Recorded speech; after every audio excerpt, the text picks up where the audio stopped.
साईं लतीफ़ साईं जो हिकिड़ो बेत आहे, मोहबत पाए मन में रंडा रोड़िया जिन तन जो सिराफन अण तोरियो अगायो। प्यारा दोस्तों, सिंध वासियों ऐं दुनिया में वेठल जेके असांजा हमदर्द दोस्त आहिनि उन सभिनी खे सलाम। जी लतीफ़ साईं जी धरती। अॼोको ही सेशन जीअं तव्हां सभिनी खे ख़बर आहे उहो साइंस जे हवाले सां आहे। असांजे मुआशरे में साइंसी तालीम ऐं साइंसी रवैये जी खोट जे हवाले सां आहे। उन्हनि साइंसी रवैये जे खोट जे करे असां जेके मसइला मुसीबतूं जेके ॾिठियूं आहिनि ऐं माण्हू जेके तौम परस्ती ॾे हलिया विया, उन्हनि सभिनी जा रिज़ल्ट इहे आहिनि जो अॼु असीं कोरोना जहिड़ी बीमारी खे बि मुख़्तलिफ़ वहमनि वसीलनि जे ज़रिए तरण कढण जे लाइ या उनजो इलाजु इन्हनि ॿियनि तरीक़नि सां फीणनि में धागनि में ॾिसूं था। उनजो साइंसी को सोल्यूशन कोन था ॾिसूं, साइंसी रवैयो असां कोन था अपनायूं। उन जा अलाए कहिड़ा सबब आहिनि। मूंखे अलाए छो डॉक्टर नजम अब्बासी जी कहाणी छोॾो यादि पई अचे त जंहिंमें ॾेखारियल आहे त ॾिसो साइंसी हवाले सां असांजे अदब कीअं प्रोमोट करे थो साइंसी ॻाल्हियुनि खे। त उन में हिकिड़ी पोड़ी हूंदी आहे जेका बीमार थींदी आहे, उनखे ख़बर आहे त फलाणे स्कूल जे भर में हिकु वणु आहे कंडी जो, उनजो छोॾो पटे अचे जेकॾहिं गिची वञो तव्हांखे बुखार या ॿी बीमारी छॾे वेंदी। ऐं उहो ॿारु जेको आहे उहो वेंदो आहे, उनखे ॻाल्हि विसरी वेंदी आहे उन वण खां। पोइ घर जे वेझो पहुचंदो आहे, हिकिड़े ॾींहुं काफ़ी ॾींहं उहो कुराड़ी ईंदी वेंदी आहे त छोॾो न पटे ईंदो आहे। पोइ हिकिड़े दफ़े ईअं थींदो आहे त उहो ॿारु स्कूल वेंदो आहे, उनखे उन वण तां छोॾो पटणु विसरी वेंदो आहे। पोइ घर जे वेझो अची करे ॿियो को वणु ॾिसंदो आहे, चवंदो आहे हाणे कुराड़ी रोज़ु असांखे चए थी ऐं मायूस थी वेंदी। त पोइ जेको बि वणु उनजे साम्हूं अचे थो उनजो कूड़ो छोॾो पटे वरी कुराड़ी खे ॾिए थो ऐं कुदरती बाय चांस इतफ़ाक़नि कुराड़ी जी तबियत बहितर थी वञे ऐं कुराड़ी मोटी अची शुक्रियो अदा करे थी ऐं मञे थी पई त ॾिसो कमाल वण जे छोॾे जो, ऐं उन में एतिरी पीरी बुज़ुर्गी आहे जो उन छोॾे जे करे मां सिहतयाब थी वई आहियां। उन जे करे उहो हिकिड़ो मैसेज आहे त साइंसी हवाले सां छा ईअं बि थी सघे थो त अहिड़े क़िस्म जा रवैया बि असां वटि वजूद रखनि था, अहिड़े क़िस्म जूं ॻाल्हियूं बि असां वटि वजूद रखनि थियूं। साइंसी इल्मु साइंसी अदब असां वटि छो प्रोमोट न थियो आहे? हालांकि असां वटि सुठा हीरा साइंस जा पढ़ंदड़ लिखंदड़ ॼाणू मौजूदु आहिनि, केतिरनि ई किताबनि जा ख़ालिक जंहिं पंहिंजी सॼी ज़िंदगी साइंस खे ॾेई छॾी आहे। उन में साईं अली मुर्तज़ा दारेजो साहब जो नालो को नओं कोन्हे, उनजे तारीफ़ जो मोहताज कोन्हे। तव्हां प्राइमरी स्कूल में हुजो या किथे टीचर हुजो या कंहिं बि लेवल ते पढ़ाईंदा हुजो त तव्हांजे नज़र मां ज़रूरु साइंसी किताब गुज़रिया हूंदा, भली उहा जिन्स जी साइंस जी ॼाण हुजे, खाधे पीते जी साइंस जी ॼाण हुजे या ॿियनि हवालनि सां। साॻे हवाले सां साईं असांजो एजाज़ असद पलीजो साहब बि साइंस हवाले सां तमामु सुठो नालो आहे ऐं हू लाइव साइंसी क्लास या ॿिया साइंसी तरीक़ा साइंसी हवाले सां सॼी ज़िंदगी जदोजहद कई आहे जेका सभिनी जे साम्हूं पई आहे। उनजा काफ़ी पेजिस बि हिन वक़्तु मौजूदु आहिनि, ऑनलाइन बि कोशिशि करे पियो। असांखे इन कोरोना वारी सूरत हाल जे पस मंज़र में थोरो ॾिसणो पवंदो त हीउ सॼो कुझु छा आहे या उनजे पुठियां साइंसी हवाले सां असांजो मुआशिरो छो तरक़ी न करे सघियो आहे। बेसिकली असांखे ॼाणणो इहो आहे त साइंस छा आहे, साइंसी इल्मु कहिड़े क़िस्म जो आहे। हालांकि असां वटि फिज़िक्स केमिस्ट्री बायोलॉजी त असां शुरू खां ई पढ़ायूं पिया, 6 दर्जे खां वठी साइंस जी, बल्कि प्राइमरी खां ई साइंस जा किताब पढ़जनि था, पर पोइ बि असांजो मुआशिरो साइंसी छो न थियो आहे। अहिड़ा ऐं ॿिया केतिरा ई सुवाल असां वटि वजूदु रखनि था, उहे असां वटि आहिनि। असां उन्हनि मसइलनि खे हल करण जे लाइ, उन्हनि मसइलनि खे डिस्कस करण जे लाइ, उन्हनि जूं कुझु पासनि खे एक्सप्लोर करण जे लाइ महिमाननि खे असां गुज़ारिश कई आहे, जिन असांखे ॾाढे प्यार भरे मोट सां असांखे वरनायो आहे। इन गुज़ारिश खे असां सां गॾु अची वेठा आहिनि। उन में साईं अली मुर्तज़ा दारेजो साहब, साईं एजाज़ पलीजो साहब। साईं सभ खां पहिरियों मां तव्हां ॿिन्ही जो शुक्रियो अदा कंदुसि, तव्हांजी वॾी महिरबानी ऐं तव्हांखे सलाम पेश कंदुसि। शाह साईं जो हिकिड़ो बैत तव्हां ॿिन्ही खे डेडिकेट कंदुसि जेको मूं लिखियो आहे त ओसियड़ो आहे खावड़ियुनि खे पंध जो, खरकण लाइ सुख न सुता कॾहिं, ओसियड़ो आहे खावड़ियुनि खे पंध के। तव्हां पंहिंजी ज़िंदगी में आख़िर ताईं बि साइंसी इल्म सां लाॻापियल रहिया आहियो ऐं साइंसी शऊर, साइंसी इल्मु, साइंसी जेके सोच आहे उनखे पखिड़ण जी कोशिशि कई आहे, न सिर्फ़ु पाकिस्तान में पर ॿाहिरनि मुल्कनि में बि। उन हवाले सां तव्हांखे मां वरी शुक्रियो अदा कंदुसि पंहिंजे पारां बि ऐं ॾिसंदड़नि जे पारां बि जेके असांखे लाइव ॾिसनि था, ॿुधनि था, ऐं जेके बाद में ॾिसंदा या कमेंट कंदा या जन इंतज़ारु कयो, उन्हनि जो मां शुक्रियो अदा कयां थो। उन्हनि जी वॾी महिरबानी जेके असां सां गॾु रहिया ऐं सुठे सेशन में ऐं साईं वारनि जी हिमत अफ़ज़ाई जे लाइ असां सां गॾु रहिया। असां ऑनलाइन सुवाल बि वठंदासीं, पर उन खां पहिरीं मां साईं अली मुर्तज़ा धारेजी साहब खां पुछंदुसि, साईं साइंसी तालीम तव्हां छा खे था चओ? असां वटि फिज़िक्स केमिस्ट्री ऐं ॿिया साइंसी सब्जेक्ट मौजूदु आहिनि ऐं उहे सभु पढ़जनि था पिया, पर असांजो मुआशिरो अॼु बि जीअं लिखियो आहे त कोरोना जो इलाज को आमिल लिखे थो, शर्तिया इलाज जादू करे थो, पोइ ॿार पैदा थिए थो चए थो सलेमानी चांहि पीओ त तव्हांजो कोरोना छॾे वेंदो। अहिड़ा काफ़ी रविया असांजे समाज में मौजूदु रखनि था। असांजो समाज साइंसी छो न थी सघियो आहे? तव्हांजी नज़र में तव्हां साइंसी इल्म खे कीअं डिफाइन कंदो, फिज़िक्स केमिस्ट्री सभिनी शयुनि खे मिलाए करे? साईं अली मुर्तज़ा धारेजो साहब। तव्हांजी वॾी महिरबानी। सभ खां अॻु में त मां तव्हांजो शुक्रिया अदा कंदुसि त तव्हां असांखे हिन प्रोग्राम जे लाइ चूंडियो ऐं कुझु वक़्तु कढियो। बेसिकली जेके बि ॻाल्हियूं थियनि थियूं, इहे ॻाल्हियूं अचनि थियूं बुनियादी तरह सां पॉपुलर साइंस जे ज़ुमरे में। ॿी बि हिकिड़ी मां ॻाल्हि ते वज़ाहत कंदो वञा, जेको मुंहिंजो पंहिंजो ज़ाती तजुर्बो आहे, त बेसिकली हाणे तालीम में असां वटि तालीम जो सख़्तु फुक़दान आहे। असां जे तालीम चऊं था उहा हाणे तालीम न आहे, इहा खानापुरी आहे। मिसाल तौरु जंहिं ज़माने मां सिंध यूनिवर्सिटीअ में पढ़ायो 1971 में, त 71 में जेके उस्ताद हुया, जेके थ्योरी जा क्लासिस थींदा हुआ, जेके प्रैक्टिकल्स थींदा हुआ, या जेको ॿियो कमकार हूंदो हो, अॼु मां नथो सम्झां त इन क़िस्म जी का पढ़ाई थिए थी, न इन क़िस्म जो को प्रैक्टिकल करायो थो वञे पियो। उन ज़माने में असांजा जेके पुराणा उस्ताद हूंदा हुआ, या 70 जा जेके उस्ताद हूंदा हुआ, तमामु घणा कॉम्पिटेंट हूंदा हुआ ऐं उहे असांखे पाण शाम जो 4-5 बजे ताईं लेबॉरेटरीज़ में वेही प्रैक्टिकल कराईंदा हुआ। ऐं उन ज़माने में कॾहिं बि इहो कंसेप्ट न हूंदो हो त क्लास न वठिबो या ॿार खे न पढ़ाइबो या प्रैक्टिकल न कराइबो। तंहिं करे जनरली ॻाल्हि हिकिड़ी आहे, या मां केतिरनि स्कूलनि में बि रहियो आहियां, त असां वटि बुनियादी तरह सां ॿार खे सेखारियो कोन थो वञे।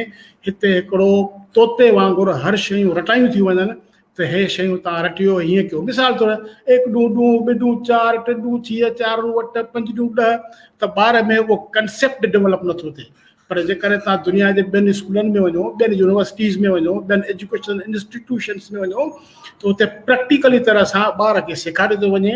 2 ब्लॉक 2 सिरूं 2 टोटा ॾेई 2 ॿिया हुन सां मिलाए ॿार में हिकिड़ो कंसेप्ट क्लियर कयो थो वञे त ॿिनि में 2 अची करे ॿिया मिलाइबा त हे 4 थींदा।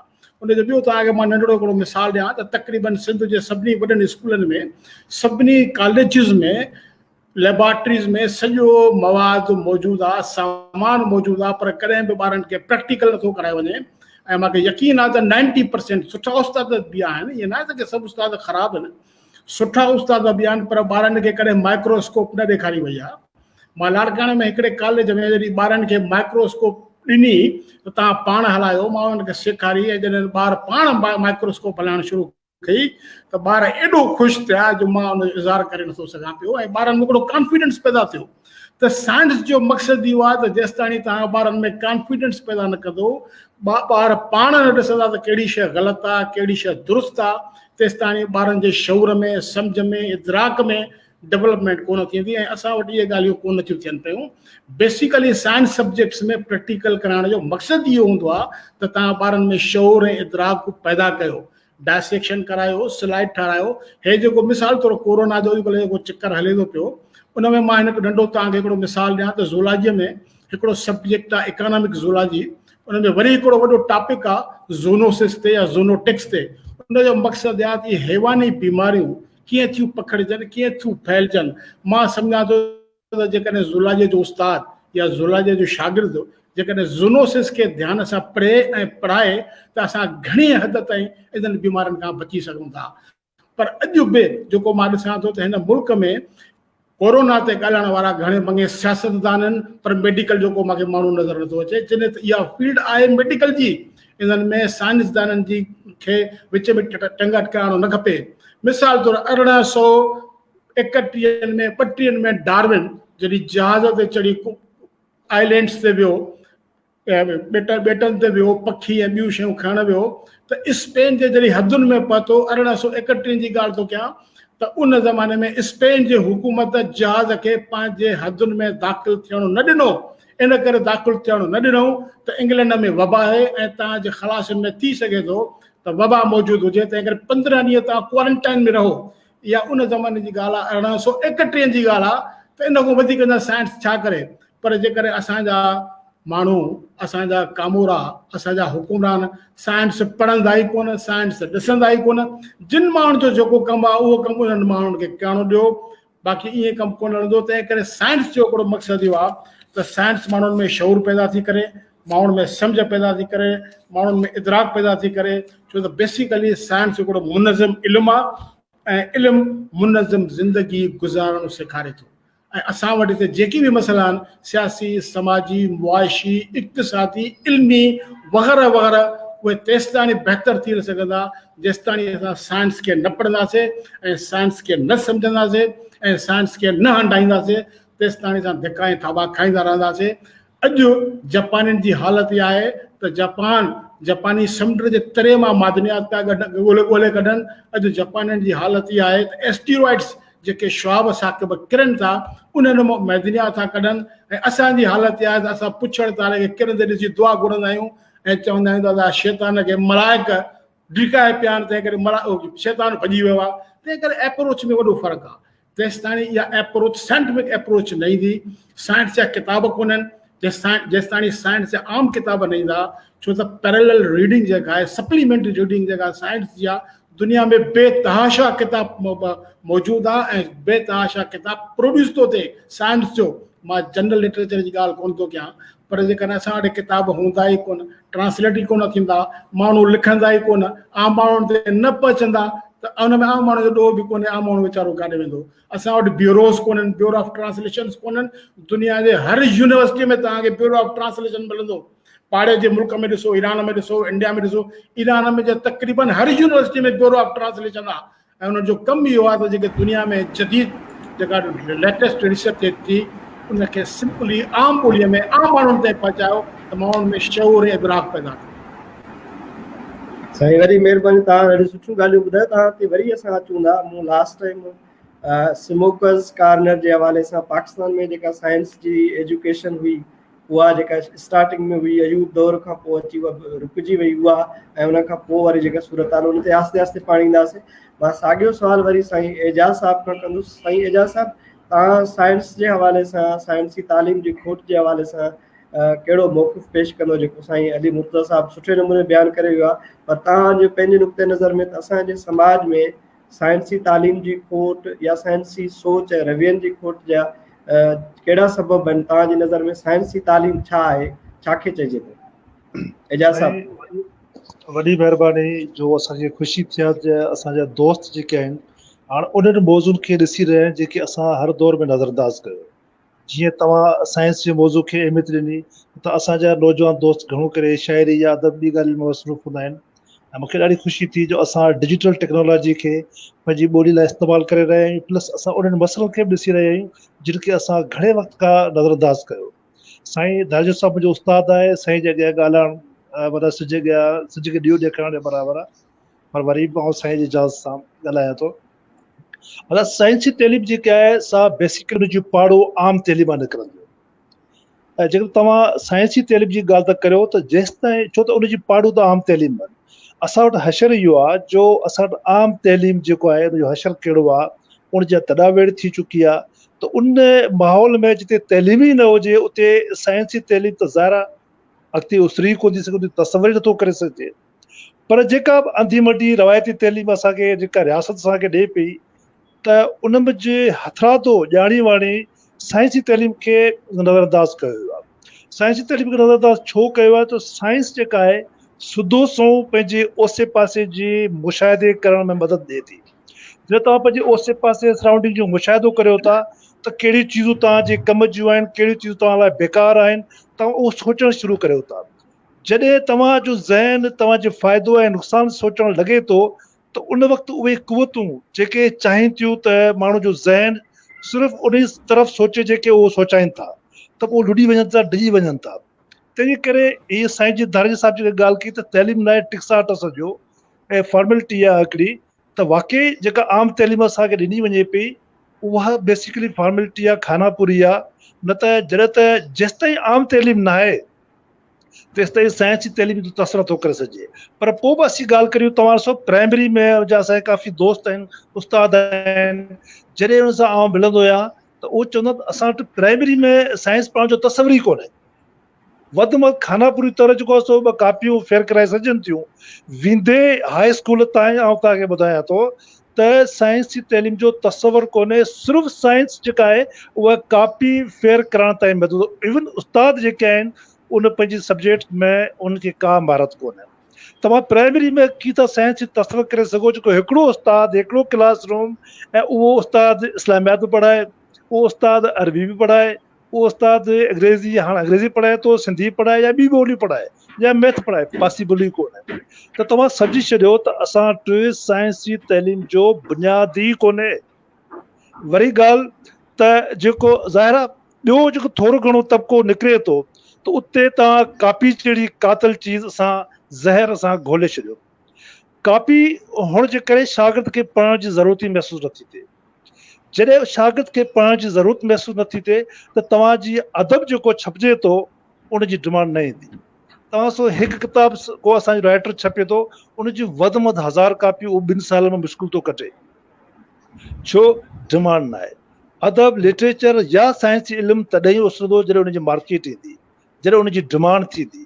डिमांड थियण लाइ ज़हन हुजणु ज़रूरी आहे ऐं ज़हननि खे मोगो कयो वियो आहे। साइंस हाणे असांजे मिसाल असांजे मैट्रिक ताईं जेको आहे फिज़िक्स, केमिस्ट्री, बायोलॉजी या मैथ पढ़ाई वेंदी। बेसिकली साइंस जेको पढ़ण जो जेको मक़सदु आहे उहो इहो आहे त मौजूदा दौर में दुनिया में उहे जेके लिखियल पढ़ल माण्हू जो जेको तसवर आहे, जेका उनजी डेफिनेशन आहे, जेका उनजी वसफ़ आहे, उहो इहा त उहो माण्हू जेको पंहिंजी सराउंडिंग खां, पंहिंजे ओसे पासे खां मुकमल तरह वाक़िफ़ु हुजे, उहो माण्हू बाशऊर आहे, उहो माण्हू पढ़ियलु लिखियलु आहे। ज़ाहिर ओसे पासे वाक़िफ़ु थियण मतिलबु तव्हांजी जेका तुबी दुनिया आहे, तव्हांजे चौधारी जेके जानवर आहिनि, तव्हां चौधारी जेके ॿूटा आहिनि, तव्हां चौधारी जेके सिज आसमान आहिनि, उनखां वाक़िफ़ियत जेको उनखां वाक़िफ़ियत आहे उहो ई बाशऊर आहे। त उहो फिज़िक्स, केमिस्ट्री, मैथ या बायो असांखे उहो तइलीम ॾियनि थियूं, पर उनजो जेको अंदाज़ रखियो वियो आहे उहो अहिड़े अंदाज़ सां रखियो वियो आहे त जीअं माण्हू उहो मक़सदु पूरो उनजो हासिलु न थी सघे। छो तव्हांखे ख़बर आहे त अमृत दौर में जेका अमृत हुई उहो वधि में वधि असांजे बाशऊर हुअणु, असांजे बाशऊर ज़हननि खां ख़ौफ़ज़दा। इन ख़ौफ़ खे ख़तमु करण लाइ हुननि पहिरीं धकु असांजे तइलीम खयो ऐं ॿियो धकु असांजे साइंस जी शऊर कयो, ॿियो धकु असांजे साइंस, ऐं उनजी शुरूआति यूनिवर्सिटियुनि खां कई वई। अॼु यूनिवर्सिटियुनि में तव्हां सो त आस्ते आस्ते जेको माहौल पैदा थियो, कापी कल्चर उतां खां शुरू थियो, उहो ज़हर सिंध जे तइलीम जे पाड़नि जहिड़ी प्राइमरी ताईं पहुची वियो। जेके उस्ताद उतां खां निकिता उन्हनि वरी कापी कल्चर खे कॉलेजिस खां हाई स्कूल्स खां प्राइमरी ताईं पहुचायो। त साईं जेसि ताईं बुनियादी तइलीम तव्हां ठीकु न कंदा, जेसि ताईं तव्हां बुनियादी तइलीम खे आम न कंदा, तेसि ताईं साइंस जी तइलीम जो तसवर करण ई अजायो आहे। इहो ई आउं सम्झां थो। वॾी महिरबानी साईं। एजाज़ असद पलीजो साहिबु, असां वरी ईंदासीं साईं अली मुर्तज़ा धारेजी साहिब जे। त मूंखे अलाए छो 2 वाक़िया यादि अचनि था। हिकिड़ो इंजीनियरिंग यूनिवर्सिटी जो को प्रोफेसर हो करे मूंसां गॾु सफ़र कयई ऐं हुन ॿुधायो त मां गवर्नमेंट जे ख़र्चे ते, यूनिवर्सिटी जे ख़र्चे ते ॿाहिरां PhD करणु वियो हुयुसि ऐं PhD करे सिविल इंजीनियरिंग में मां मोटी आयो आहियां। पर मूंसां गॾु केतिरा ई प्रोफेसर आहिनि जेके इंजीनियरिंग करण सां गॾोगॾु प्रोफेसर लॻा पिया आहिनि, PhD करे आया आहिनि। पर जॾहिं कंस्ट्रक्शन जी ॻाल्हि अचे थी पई त या त सियासतदाननि खे ठीका मिलनि था या ठेकेदारनि खे उन्हनि खे ठीका मिलनि था जंहिंखे ख़बर ई कोन्हे कंहिं शइ जी, रुॻो ठीका ॼाणे हिसाब किताब करे ॼाणनि था। त उहो पाण चए पियो त मां सोचां थो त मूं ते जेके करोड़े रुपया ख़र्च थिया आहिनि गवर्नमेंट जा, यूनिवर्सिटियुनि जा, मूं त सिर्फ़ु इन जे लाइ ख़र्च थिया आहिनि मां यूनिवर्सिटी में क्लास पढ़ाए घर वेही रहां। असां खां कॾहिं पुछियो अथनि त भई हे पुल कीअं ठहंदी, हे बिल्डिंग कीअं ठहंदी, असांखे कंहिं अॻिते पुछियो न आहे। मूंसां गॾु केतिरनि प्रोफेसर। ॿियो स्मोकर्स कार्नर पढ़ियो, उनमें लिखियो त कंहिं दौर में 1960s जे दौर में पाकिस्तान में जेको आहे स्पेस टेक्नोलॉजी जे हवाले सां दुनिया में जेके 10 टॉप 10 मुल्कूं हुयूं उन्हनि में पाकिस्तान बि शुमारु थियो पए। उन खां पोइ अची करे उन्हनि जेका रिसर्च वारी फंडिंग आहे ऐं एप्लीकेशन वारी फंडिंग आहे उहा कटे ख़तमु करे छॾी आहे। त हाणे तव्हां बि इहा प्रैक्टिकल वारी ॻाल्हि की त असां वटि थ्योरिटिकल नॉलेज त आहे पियो असां वटि, पर उहो प्रैक्टिकल नॉलेज असां वटि कोन्हे को। उहो प्रैक्टिकल ऐं थ्योरिटिकल नॉलेज जी कॉम्बिनेशन खे तव्हां कीअं था ॾिसो, छा सबबु आहिनि जो थ्योरिटिकल त असां शयूं पढ़ूं था पर प्रैक्टिकल अचे थी ॻाल्हि त पोइ असां वहमनि विसविसनि में या ॿियनि नैरेटिव्स खे यकीन करे था वञूं। उनखे तव्हां कीअं डिफाइन कयो भाई? पहिरीं ॻाल्हि इहा आहे त असां वटि जेके बि हिते अपॉइंटमेंट्स थियनि थियूं न, उहे अपॉइंटमेंट मेरिट्स थियणा आहिनि। तव्हां जंहिं टीचर जी ॻाल्हि कई, जंहिं यूनिवर्सिटी जे टीचर जी ॻाल्हि कई, तव्हां हुनखे इन करे कुझु नथा करे सघो त तव्हां हुनजे VCA खे छा कंदव? जॾहिं VCA में ई दम कोन्हे त तव्हां हिकिड़े टीचर खे कीअं था चई सघो? तव्हां इक्विपमेंट जी जेका ॻाल्हि कई, मां हिनखे शॉर्टकट थो कयां त कंहिं ज़माने में 80 जे ॾहाके में मज़हर सिद्दीकी साहब उन ज़माने में वाइस चांसलर हो सिंध यूनिवर्सिटी, वाहिद यूनिवर्सिटी पाकिस्तान जी, जंहिंखे उन ज़माने में फरमाइश ते साईं असांजे मज़हर सिद्दीकी साहब इलेक्ट्रॉन माइक्रोस्कोप वठी ॾिनी। ऐं उन ज़माने में मूंखे यादि थो पए त 80 जे शुरूआत में 15 लखनि में इलेक्ट्रॉन माइक्रोस्कोप मिली हुई। अॼु ताईं कंहिं माण्हू इलेक्ट्रॉन माइक्रोस्कोप खे इस्तेमालु कयो आहे? ॿी ॻाल्हि आहे त हिकु त सियासी मुदाख़लत आहे, ॿियो जज़ा ऐं सज़ा जो कंसेप्ट कोन्हे। गॾु ऐं घोड़ो हिकु जहिड़ो आहे। हिते अञा ताईं ब्लैक बोर्ड ते माण्हू पढ़ाइनि था। तव्हां दुनिया में ॿुधायो त दुनिया जे कहिड़ी यूनिवर्सिटी में ब्लैक बोर्ड ते पढ़ायो वेंदो आहे?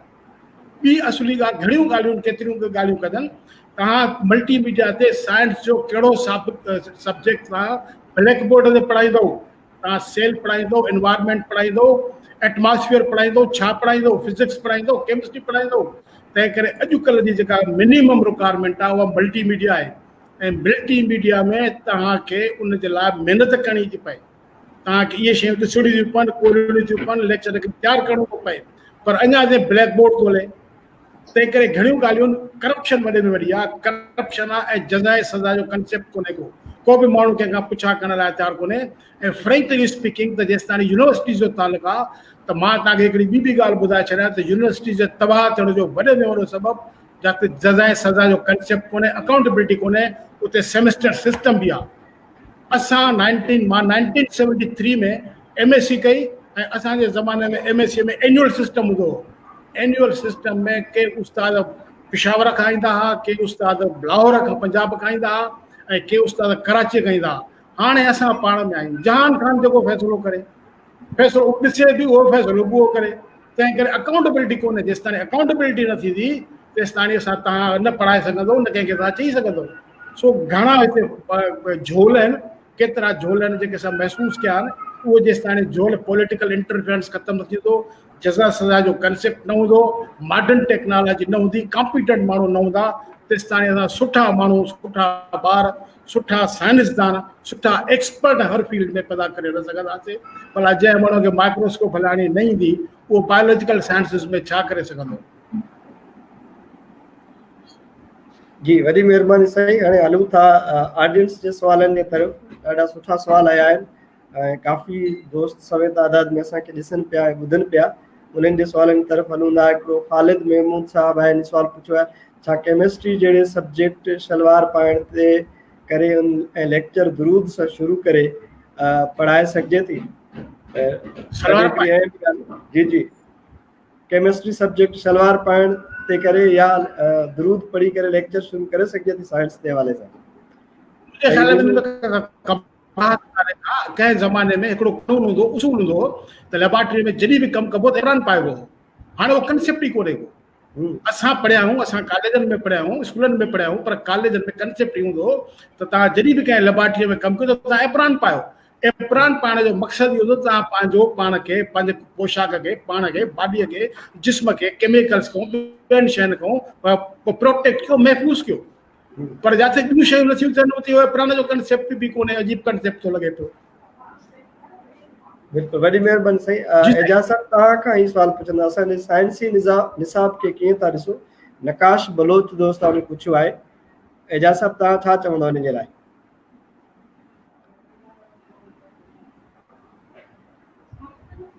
साईं एजाज़ साहब, तव्हां खां इहो सवाल पुछंदासीं, नकाश बलोच जो असांजी साइंसी निसाब खे कीअं था ॾिसो? घणो करे तव्हां बि ॻाल्हाए विया आहियो इन मौज़ू ते, साईं अली मुर्तज़ा साहब बि ॻाल्हाए विया आहिनि, पर को बि मुख़्तसिरन तव्हां छा जवाबु ॾींदो? साईं, असांजी निसाब जेका आहे उहो मॉडर्न जेके मौजूदा दौर जी जेको घुरिजूं आहिनि उनखे बिल्कुलु पूरो नथो करे। साॻिए नमूने सां मां तव्हांजी हिकिड़ी ॻाल्हि कटियां सर, हिकिड़ो साॻियो ॿियो बि सुवालु आहे, कंहिं पुछियो आहे त सिंध जी साइंसी निसाब या पंजाब जे साइंसी निसाब खे कीअं था ॾिसो तव्हां? इहो तव्हां गॾाए करे जेकॾहिं जवाबु ॾींदो त उहो अञा बहितर थी वेंदो। बैसित उस्ताद असां कॉलेज जो उस्ताद आहियां त पंजाब जा जेके बुक्स आहिनि उहे बि ॾिसंदो आहियां ऐं सिंध जा बुक्स ॾिसंदो आहियां। पहिरीं ॻाल्हि इहा त मूं पहिरीं लफ़्ज़ चयो त स्टेट जेका आहे उहा तइलीम सां सीरियस आहे, ऐं ओपनली चवां थो उनजो तइलीम प्रायोरिटी कोन्हे। साईं दारिया साहिब जा पहिरीं लफ़्ज़ त खाना पूरी, उहा खाना पूरी तव्हांखे कॉलेजनि स्कूलनि खां वठी निसाबी किताबनि ताईं नज़र ईंदी। मूंखे ख़बर आहे त निसाबी किताब कीअं लिखिया वेंदा, कुझु चैप्टर कंहिं दोस्त खे ॾिबो आहे, कंहिं दोस्त खे ॾिबो आहे, साईं कट पेस्ट हूंदो आहे। आउं फर्स्ट ईयर इंटर जी बायो जो किताब जी ॻाल्हि थो करियां त उहो 100% कट पेस्ट आहे। हिकिड़ो ई टर्म मुख़्तलिफ़ जॻह ते अलॻि तरीक़े सां लिखियलु आहे, छो त कट पेस्ट आहे। जॾहिं लिस्ट ॾिसंदा आहियूं त एतिरनि माण्हुनि जी लिस्ट ते हैरान थींदा आहियूं त हेतिरा राइटर्स, हेतिरा एडिटर्स ऐं किताब जो हशर इहो। किताब जी बाइंडिंग तव्हां ॾिसो, को शागिर्द जेको हफ़्तो मुसलसिल किताब पढ़ंदो, किताब फटी वेंदो। ॿी ॻाल्हि मयार, नाले जो मयार इहो आहे त असां जेके मॉडर्न दौर जी जेके रिक्वायरमेंट्स आहिनि, जो साइंस जेसि ताईं अप्लाइड साइंस न हूंदी तेसि ताईं उहो आम माण्हू खे कम जी कोन्हे। असांजे जेके किताब दर्सी किताब आहिनि उहे अप्लाइड साइंस लेवल ते न लिखियो, माना माण्हू उनखे पढ़ी पंहिंजी ज़िंदगी बहितर नथा करे सघनि। तव्हां ॾिसो त असांजे दर्सी किताबनि में सिहत जो टॉपिक ई कोन्हे को, एनवायरमेंट जो को अलॻि टॉपिक, दुनिया जा ॿिया मुल्क जेके आहिनि उहे सिहत एनवायरमेंट खे अलॻि करे पढ़ाइनि पिया। त असांजी दर्सी किताब ऐं भेट पंजाब जी करियां थो त पंजाब जी किताब जी क्वालिटी बहितर आहे। जिते सोच उते बि साॻी आहे त माण्हू खे ज़्यादा साइंस जी तइलीम ॾियणी कोन्हे, पर वरी एज़ कंपेयर उनजी किताब जी जेका बाइंडिंग खां प्रिंटिंग खां वठी जेको टेक्स्ट आहे उहो एज़ कंपेयर सिंध जी बहितर आहे। ऐं ॿी ॻाल्हि त सिंध टेक्स्ट बुक बोर्ड जी हिकु किताब तव्हां ऑनलाइन कोन्हे, जैसे पंजाब जो हर किताब तव्हांखे ऑनलाइन PDF फॉर्मेट में तव्हां डाउनलोड करे सघो था, उनजे उते लेक्चर रखिया हुआ आहिनि। तव्हां सिंध टेक्स्ट बुक बोर्ड जी वेबसाइट ॾिसो, उन ते हिकिड़ी किताब जो टाइटल बि कोन हूंदो, इन करे वरी बि नाइंसाफ़ी कहिड़ी हुजे। ऐं ॿी ॻाल्हि, सिंध टेक्स्ट बुक बोर्ड जी किताब जी छपाई ठेकेदारी लेवल ते थींदी आहे, उहो ज़ाहिर आहे उहो ठेको उन कंपनी खे ॾींदा आहिनि, उन प्रेस खे ॾींदा आहिनि जेको घटि क़ीमत में किताब छपे ॾे, उन ते उहो क्वालिटी ते कंप्रोमाइज़ करे वेंदा आहिनि। असांजी किताब आहिनि मवाद खां वठी वेंदे उनजी प्रेज़ेंटेशन ताईं कंहिं कम जो कोन्हे, पर मजबूरी आहे असांजो उनखे पढ़णो थो पए, छो त उनजे पोयां जेको मक़सदु इहो आहे त माण्हुनि खे साइंस जी शौर न खपे, फॉर्मेट जो डिग्री ॾियो त जीअं उहो सरकारी कम वारा मुलाज़िम थी सघनि। साईं एजाज़ साहब, मुंहिंजो नज़ीर ख़्यालु इहो शाह आहे त उहो कंहिं साहब, साईं माज़रत सां तव्हांजी ॻाल्हि कटियां थो, नज़ीर साहब जो सुवालु आहे, छा साइंस खे मज़हब जे चश्मे सां पढ़ाए सघिजे थो? साईं पहिरीं ॻाल्हि त जेकॾहिं असां ते फतवा न निकिरे त आउं इहो चवंदुसि त साइंस ऐं मज़हब ॿ अलॻि शयूं। असांखे इहा अमृत जो दौर जॾहिं शुरू थियो, जॾहिं अफ़गानिस्तान में जंग शुरू थी अमेरिका जी रशिया जी, उन वक़्तु अमेरिका खे हिकिड़ा अहिड़ा ज़हन खपिया ते जेके सिर्फ़ु मरण खे सवाबु सम्झनि। उन शुरूआत सां आउं जवाबु उतां खां ॾियां थो, उन्हनि मरण खे उन्हनि सवाबु सम्झो, इन करे हुननि असांखे हिकिड़ो अहिड़ो तसवर ॾिनो त उहा तव्हांजी सॼी साइंस क़ुर में लिखी पई आहे, जेके तव्हां सिर्फ़ु क़ुर पढ़ो ऐं तव्हांखे साइंस पढ़ण जी ज़रूरत कोन्हे। नतीजो छा थियो त असां साइंस खां परे थींदा वियासीं, पोइ तव्हां ॾिसो उहे बाक़ाइदे कॉन्फ्रेंसूं थियूं इस्लामाबाद में उन दौर में, अहिड़ियूं कॉन्फ्रेंसूं थियूं त जुननि मां बिजली कीअं ठाहिजे, ठीकु आहे न, जुननि मां तवानाई कीअं हासिलु कजे। मक़सदु इहो हो त माण्हू खे हक़ीक़ी साइंस जी तइलीम खे परे करण लाइ असांखे उहो चयो त तव्हांजो सॼो इल्मु क़ुर में मौजूदु आहे। जॾहिं तक मज़हब ऐं साइंस में ज़मीन आसमान जो फ़र्क़ु आहे, मज़हब अक़ीदो हूंदो आहे, उहो असांखे सुवाल जी इजाज़त नथो ॾिए। जॾहिं त साइंस हर वक़्त ते सुवाल थी करे, सुवाल जो जवाबु थी ॾिए, वरी जवाब में सुवाल थी कढे, त तव्हां ॿिन्ही खे जॾहिं गॾु कंदा त मुंहिंजे ख़्याल में उहो ॿिन्ही लाइ ख़तरनाक साबित थींदो। न उहो साइंस लाइ सुठो हूंदो, न उहो मज़हब लाइ सुठो हूंदो। तंहिंजे करे मज़हब असांजो अक़ीदो आहे, उहो उन में असांखे सुवाल जी गुंजाइश कोन्हे। ऐं हक़ीक़त इहा साइंस जे खां स्टडी नेचर खे, फितरत खे वधि में वधि स्टडी करण वारो साइंटिस्ट हूंदो, उहो अलाह जी कुदरत खे पंहिंजी अखियुनि सां ॾिसे, चाहे उहो सेल हुजे, चाहे उहो एटम हुजे, उनखे केरु थो ॾिसे? साइंटिस्ट थो ॾिसे। तंहिंजे करे आउं नथो सम्झां त तव्हां जॾहिं ॿिन्ही चीज़ खे गॾींदा, ॿई चीज़ूं हिक ॿिए जे अगेंस्ट, उहो अक़ीदो आहे, अक़ीदे में सुवाल करण जी गुंजाइश कोन्हे। साइंस को इल्म जो रस्तो आहे, इल्म बि न आहे, पर इल्म जो हिकिड़ो तरीक़ो आहे, मेथड आहे, ऐं उहो तव्हां किथे बि अप्लाई, तव्हां मज़हब खे बि साइंस जी अंदाज़ सां पढ़ी सघो था। पर आउं नथो सम्झां त उन्हनि खे उहा ऐनक पाए, उनखे साइंस खे मज़हब जी ऐनक पढ़ण जी ज़रूरत ई कोन्हे। साइंस ख़ुदि ख़ुदा जी इल्मु आहे, ऐं ख़ुदा जी इल्मु जेको आहे, ख़ुदा जी कुदरत जेका आहे, तव्हां ॾिसो था उनजो ज़रियो साइंस आहे, त तव्हां साइंस खे मज़हब जे ख़िलाफ़ु कीअं था सम्झो? मुंहिंजो इहो ई जवाबु। साईं वॾी महिरबानी। अली मुर्तज़ा साहब, तव्हां साईं ऑनलाइन आहियो? इनखे साईं जे मां जवाब खे थोरो थोरो वाज़े जी जी कंदुसि जी बिल्कुलु। पोइ त डॉक्टर साइंस गफूर ऐं मेमन जो मज़हब में सवाल। जी मां रुगो एतिरो वज़ाहत कंदुसि त साइंस ऐं मज़हब में जेको फ़र्क़ु आहे, त साइंस लाइ आम तौर ते हर को एग्री थो करे, चयो वेंदो आहे या साइंस जी हक़ीक़त आहे त साइंस इज़ अ फाल्सीफाइबल। तव्हां साइंस खे कंहिं वक़्तु बि रद्द करे सघो था, पर तव्हां मज़हब या ॻाल्हि खे चैलेंज नथा करे सघो। सही जेकॾहिं सही तव्हां मज़हब जी कंहिं बि ॻाल्हि खे चैलेंज कंदो त तव्हांजो सर कलम करे छॾींदा। ऐं माज़ीअ में असांखे इन क़िस्म जा केतिरा मिसाल मिलनि था। तंहिं करे साइंस जी वॾे में वॾी ख़ूबी आहे त तव्हां हुनखे चैलेंज करे सघो था ऐं उहा ॻाल्हि तव्हां साबित करे सघो था त इहा ॻाल्हि दुरुस्त आहे या इहा ॻाल्हि ग़लति आहे। जी सर साईं। वॾी महिरबानी। इहो सुवाल डॉक्टर गफूर मेमन जो आहे त घणा माण्हू साइंसी रविये मां मुराद सिर्फ़ु मैकेनिकल रवियो सम्झंदा आहिनि। छा साइंस मां मुराद सिर्फ़ु मादियत पसंदी आहे? एजाज साहब ॿुधाईंदो। साईं एजाज साहब। साईं पहिरीं ॻाल्हि त जॾहिं असां साइंस जी ॻाल्हि था करियूं त असांजे ज़हन में बिखरियल वारनि वारा प्रोफेसर, लेबॉर्ट्रीज़, टेस्ट ट्यूब्स इहे ईंदा। जॾहिं त हक़ीक़त में मूं पहिरीं चई चुको आहे त साइंस खे असां इल्मु कोन था चऊं। घणनि स्कॉलर्स जो इहो बहस आहे त साइंस इल्मु न आहे, पर इल्म जो हिकिड़ो तरीक़ो आहे।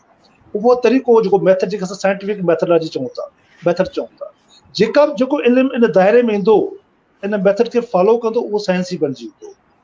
त साइंस अञा आने में फुटी आहे। तव्हां साइंस ख़ुदि का नई चीज़ कोन थी ठाहे, न कोई साइंस का चीज़ तख़लीक़ करे थी। हक़ीक़त इहा साइंस पहिरीं खां मौजूदु जेको मादे जी चीज़ूं आहिनि उनखे पंहिंजी मर्ज़ी सां तरतीब माणे का नई चीज़ पैदा करे थी। तव्हां जॾहिं लो जी का चीज़ मशीन ठाहे थो, लो तव्हां वटि ऑलरेडी मौजूदु आहे। साइंस तव्हांखे उनखे पंहिंजी मर्ज़ी सां करण जी हिकु रस्तो ॿुधाए थी। त आउं इहो असीं चऊं त साइंस मादी इल्मु आहे। बेशक जेके चीज़ूं असांजे हवासनि में अचनि थियूं, असां मादी चीज़ उहो जेके असां हवासनि में अचनि थियूं, असांखे महसूसु थियनि थियूं, उहे शयूं असां उनखे एक्सेप्ट करियूं था। बाक़ी चीज़ूं जेके असांजे हवास में नथियूं अचनि, पर पोइ बि असां कंहिं तरीक़े सां, जीअं एक्सरे तव्हांखे नज़र नथा अचनि, पर एक्सरे फिल्म ते तव्हां उनखे ॾिसी सघो था। तंहिं करे साइंस बेसिकली असांखे कंहिं बि सराउंडिंग खे सम्झण जो कोई शऊर ॾिए थी, चाहे उहो मादी हुजे चाहे उहो गैर मादी हुजे। साईं जेका साइंस जो सुवाल करण जो मतिलबु इहो हुजे त साइंस मादी चीज़ुनि खां अलावा ॿी चीज़ खे नथी मञे, त उहो ग़लति आहे। साइंस इलाही काफ़ी नज़र न जो चीज़ुनि खे मञे थी। रेडिएशन आहे, पर तव्हां हुनखे कहिड़े तरीक़े पंहिंजे हवासनि सां हुनखे महसूसु करे सघो था। बेशक साइंस मादे जो इल्मु आहे। साइंस मादो माना उहो जेके तव्हांजी सराउंडिंग में आहे। काफ़ी मादे जी शिकिलियूं अहिड़ियूं तव्हांखे अॼु ताईं नज़र कोन आहिनि, पर साइंस दावा नथी करे त उहो फाइनल आख़िरी आहे। उहो चए थी अञा बि हुन में गुंजाइश आहे। दारिया साहब ॻाल्हि कई त तव्हां हुनखे चैलेंज करे सघो था, ऐं साइंस पंहिंजे लाइ चए थी त उहो आने मां हाणे फुटी आहे, अञा वॾी न थी आहे। जॾहिं साइंस वॾी थींदी तव्हां हुन मां उहे फरमाइशूं करे सघो था। पोइ बज़ारि तूं पुछी सघो था साइंस खे। त साइंस अञा तव्हांखे ख़बर घिसके पई वॾी कोन थी वई आहे, पर असांखे इहा नंढड़ी साइंस बि अचणु खपे। साईं वॾी महिरबानी। तव्हां ॾाढो काराइतो जवाबु ॾिनो, सुठियूं ॻाल्हियूं थियूं। मां वरी साईं अली मुर्तज़ा दारे ॾे वेंदुसि। त मुंहिंजे ज़हन में हिकिड़ी ॻाल्हि अचे पई त तव्हां अली मुर्तज़ा साहब काफ़ी किताब लिखिया आहिनि सिंधी में। असां वटि हिकिड़ो आहे, तव्हां ट्रांसलेशन ब्यूरो जी बि ॻाल्हि कई।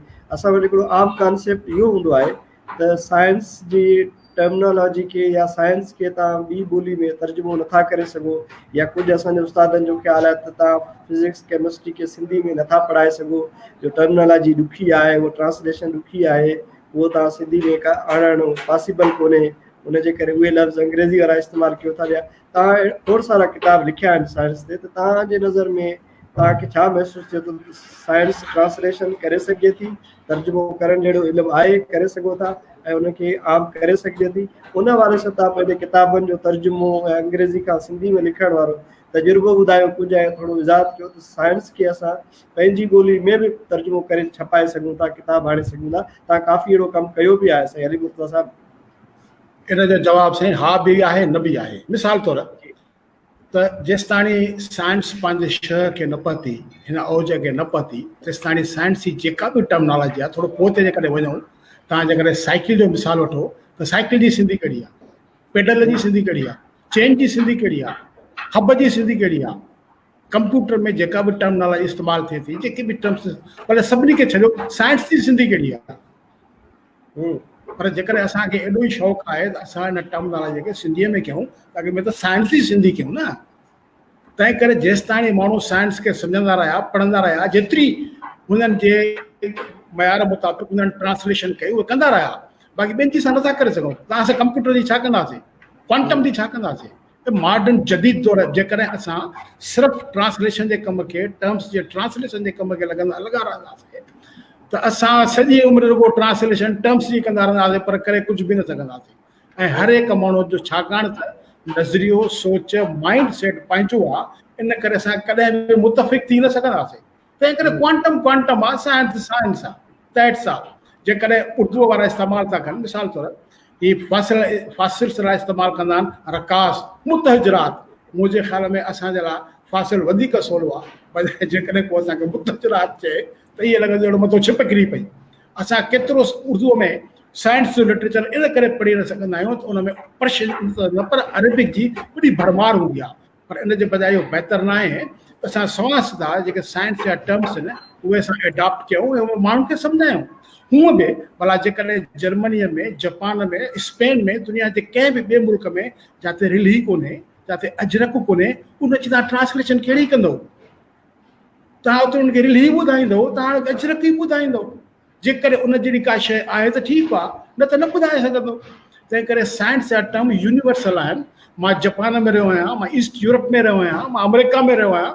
त असां जॾहिं बि साइंसदान पाण में कम्युनिकेट कंदा आहियूं, आम माण्हुनि सां कम्युनिकेट कंदा आहियूं, उनजी जेका बि कम्युनिकेशन हूंदी आहे, उहा टर्मिनोलॉजी साॻी हूंदी आहे। ऐं साइंस जी इहा ई ख़ूबी आहे त जेकॾहिं हर को माण्हू पंहिंजी खिचड़ी पाण वेही पचाए, ॾेढ सिर जी मस्जिद पाण ठाहे, पोइ त साइंस खे कहिड़ो सम्झी बि कोन सघे। तंहिं करे साइंस जा बेसिक टर्म्स असां चेंज नथा करे सघूं। कोरोना वायरस आहे, कनि न कोरोना वायरस जी सिंधी छा आहे, वायरस छा आहे, बैक्टीरिया छा आहे, पैरासाइट छा आहे, जेके असां नथा करे सघूं पिया, सुवाल ई पैदा नथो थिए पियो।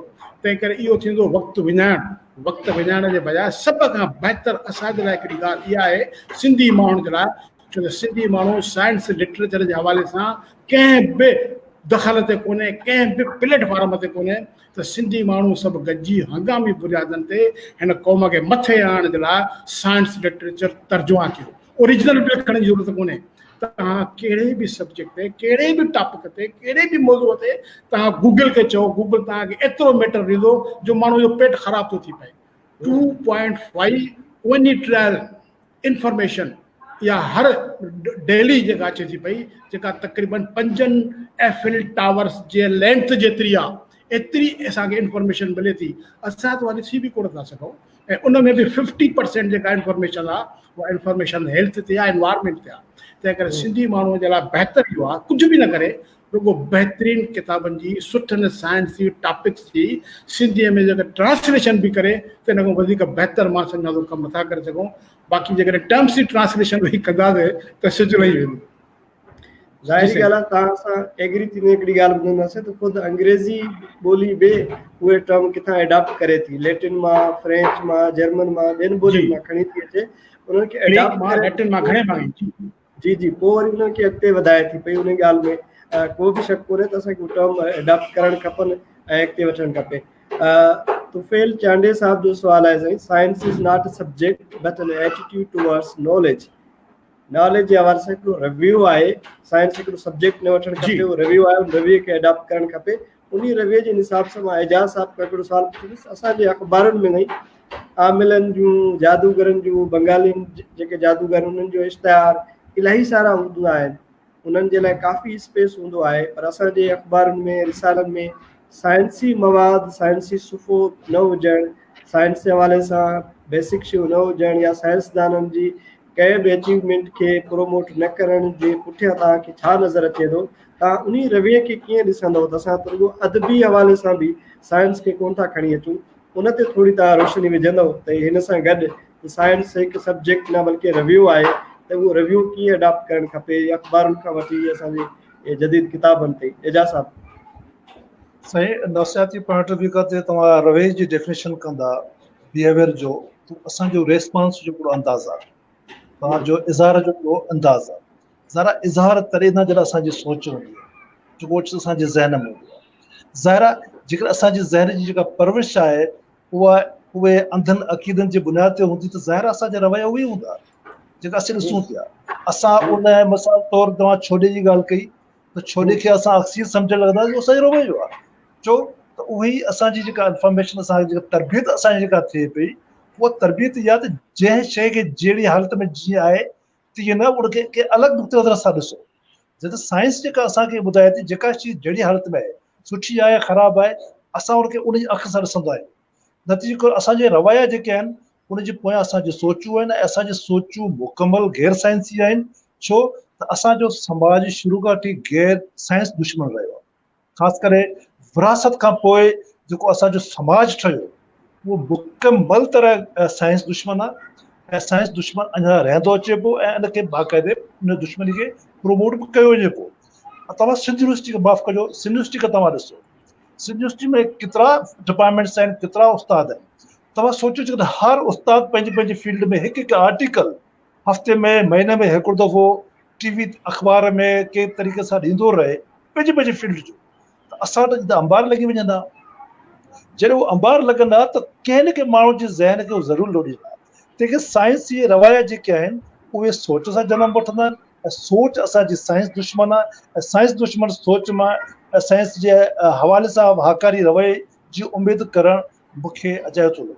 जेसिताईं असांजी सोचूं तब्दील न थींदियूं, सोचूं तब्दील थींदियूं आहिस्ते आहिस्ते ऐं तब्दील कंदड़ क़ुवतूं जेके आहिनि उहे असांजा उस्ताद आहिनि, स्कॉलर आहिनि। तव्हां वरी सिंध यूनिवर्सिटी अचां थो त तव्हां सिंध यूनिवर्सिटी जा केतिरा उस्ताद मूंखे ऐं जॾहिं को BBC ते या CNN ते को प्रोग्राम इशूज़ हूंदो आहे त उहे यूनिवर्सिटी जे प्रोफेसर खे घुराईंदा ऐं उनखां ॻाल्हाईंदा। त असां वटि हेतिरा सारा मसइला आहिनि। कॾहिं बि यूनिवर्सिटी जे कंहिं उस्ताद कंहिं मौज़ू जे हिसाब सां पंहिंजे फील्ड में को हिकु मज़मून इवन मूंखे इहो महसूसु थियो आहे। असांजो कुझु दोस्त सिंधी में साइंस ते लिखणु शुरू कयो त उन ते डिपार्टमेंट जे माण्हुनि ठठड़ी शुरू कयूं, तव्हां अड़े तव्हां सिंधी में लिखो पिया। ऐं उन दोस्त जो नालो थो वठां, यूनिवर्सिटी जो प्रोफेसर आहे, ॿुधायो न तव्हां सिंधी में लिखो पिया। असां आस्ते आस्ते उनखे लिखण था हथु खणाए वियो। त इहे असांजा रवैया आहिनि। उहे रवैया असांजा अवाम में न वेंदे असांजे स्कॉलरनि ताईं साइंस असांजो रवैयो सेम आहे। छो असां साइंस दुश्मन समाज में रहूं था। कंहिं दोस्त जो नहीं सवाल एजाज़ साहब मां कंटिन्यू कंदुसि। कंहिं ॿिए दोस्त जो सवाल आहे त असां वटि तालीम लिटरेसी रेट वधे थी, यूनिवर्सिटियूं वधनि थियूं, पर समाज में असां वटि साइंसदाननि खां वधीक मौलवी घणा छो था पैदा थियनि? साईं या लिटरेसी कमाई रेट या सिर्फ़ु कमाई उन्हनि जी वधीक थिए थी या बिज़नेस वधीक थिए पियो या शायदि उहो जेको करियर आहे एज़ ए साइंटिस्ट उहो हिकिड़ो को फ्रूटफुल कमु कोन्हे असां वटि।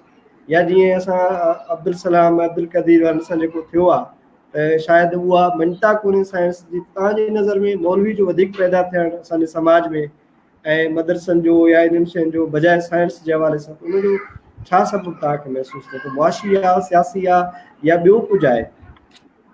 साईं जॾहिं चीज़ूं हथरादी समाज में टोपी वेंदियूं आहिनि, दाख़िल कई वेंदियूं आहिनि त पोइ माशी बणिजी वेंदियूं आहिनि, उहे सियासी बणिजी। तव्हां ख़बर आहे त जेका अमृत जो दौरु जेको शुरू थियो उन में इन चीज़ खे हथरादो प्रोमोट कयो।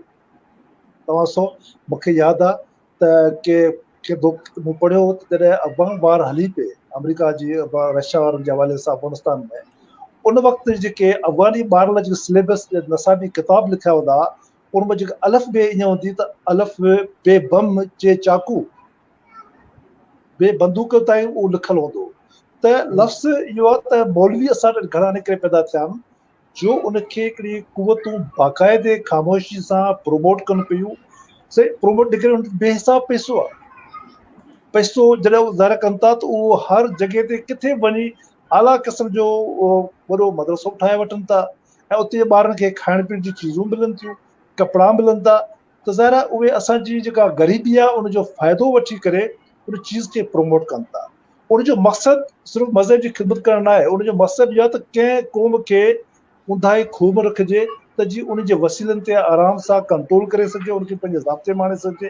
मूंखे अॼु बि ख़बर आहे त ॿारड़ी में केतिरा मदरसा आहिनि जेके स्कूल टाइम ते खुलियल हूंदा आहिनि ऐं ॿार बजाए स्कूल वञण जे मदरसे में ठहंदा आहिनि। उते असांजी सरकार जो कमु आहे न त बाबा तव्हांजे मदरसा जेके स्कूल टाइम खां पोइ हलणु खपनि, पर सरकार नथी करे सघे। छो? मथे जेके कुवतूं आहिनि उहे सरकार खां ॾाढियूं।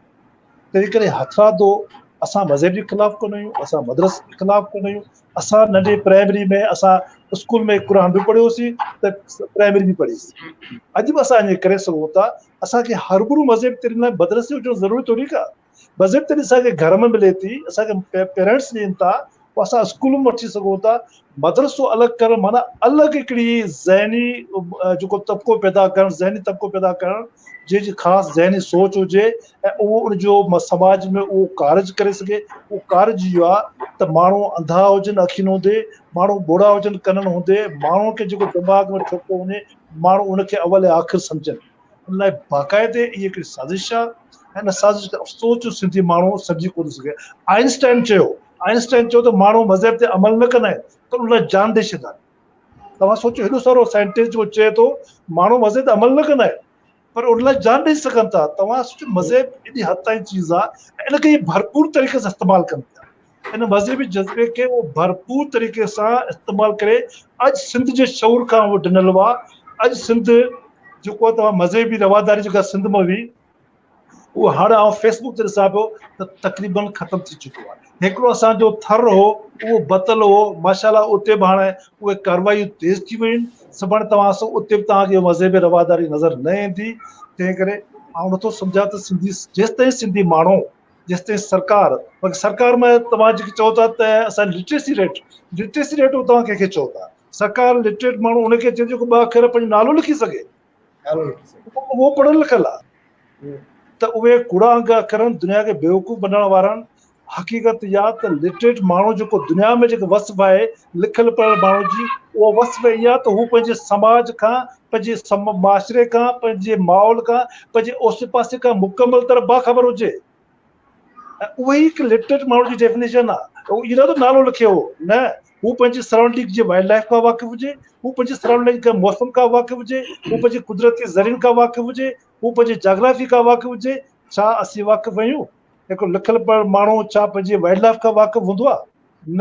तंहिं करे आउं चवां थो हीउ साइंस दुश्मन मुआशिरो आहे। हुन में असां बहितरी रवई तॾहिं पैदा थी सघे थी जॾहिं असां हुनखे हक़ीक़ी इल्मु सम्झंदासीं। वरी महिरबानी साईं, एजाज़ साहब, ॾाढी सुठियूं ॻाल्हियूं। वरी ईंदासीं साईं मुर्तज़ा साहब ॾे। असांजो दोस्त आहे कलीम बुट साहब, वरी सुवाल पुछियो आहे त दुनिया साइंस खे आम करण लाइ साइंसी अफ़साना लिखिया वेंदा आहिनि दुनिया में, छा इहे असां लाइ मददगार साबित नथा थी सघनि? बिल्कुलु असां बिल्कुलु साइंसी थी अफ़साना सघनि, लिखूं। बिल्कुलु बिल्कुलु थी साइंसी सघनि था। अदब जे बारे में मुर्तज़ा साहब तव्हां ॿुधायो, तव्हां पंहिंजो तजुर्बो बि शेयर कयो पंहिंजे किताब में। बिल्कुलु लिखी सघजनि था, लिखण बि खपनि। ऐं जेतिरे क़दुरु मूंखे यादि थो पए त दुनिया जो इन क़िस्म जो वॾे में वॾो अदीब जूलियस वर्ने हो, जंहिंजो मां कंहिं ज़माने में 80s में हिकिड़ो मज़मून लिखियो हो, साइंसी अदब जो किंग कांग। उनजा केतिरा किताब आहिनि, उन केतिरा किताब लिखिया आहिनि। उन खां पोइ ॿिया आइज़ेक अजीमोव वग़ैरह वग़ैरह वग़ैरह, इन्हनि सभिनी माण्हुनि किताब लिखिया आहिनि। लिखणु खपनि, छो न लिखणु खपनि? लिखणु खपनि। माण्हुनि जो शऊर वधंदो, माण्हुनि जी सम्झ वधंदी, माण्हू खोटे ऐं खरे में परख करे सघंदा, कूड़े ऐं ग़लति खे सम्झी सघंदा। ऐं इहो वॾो फुक़दान आहे। सिंधी लिटरेचर में इन्हनि शयुनि जी सख़्तु ज़रूरत आहे। सिंधी लिटरेचर जी हालति जेका असां ॾिसूं था उहा बि ईअं थियण वारी आहे जीअं सिंधीअ में जासूसी अदब ख़तमु थी वियो। तव्हांखे ख़बर आहे जासूसी अदब सिंधीअ में केॾो जासूसी अदब हो? पार्टीशन खां अॻु में ज़बरदस्त जासूसी अदब हो। जीअं जासूसी अदब ख़तमु थी वियो, तीअं साइंसी अदब बि ख़तमु थी वेंदो। तंहिं करे लिखणु खपे, माण्हुनि खे ट्रेंड करणु खपे। हिन जी ट्रेनिंग बि तमामु ज़रूरी आहे। सॼी दुनिया में सभिनी यूनिवर्सिटीज़ में माण्हुनि खे ट्रेनिंग ॾिनी वेंदी आहे। साइंस कीअं लिखिजे, साइंस लिखणु सेखारी वेंदी आहे। ऐं असां वटि हिते हर माण्हू जेको आहे उहो हर फन मोला लॻो पियो आहे। एतिरे क़दुरु जो अख़बारुनि जा नुमाइंदा बि साइंस लाइ अलॻि हूंदा आहिनि, इन्वायरमेंट जा अलॻि हूंदा आहिनि, एतिरे ताईं एसिड रेन जा बि अलॻि हूंदा आहिनि। असां वटि हिकिड़ो ई माण्हू हर फन मोला सभु कम वेही कंदो आहे।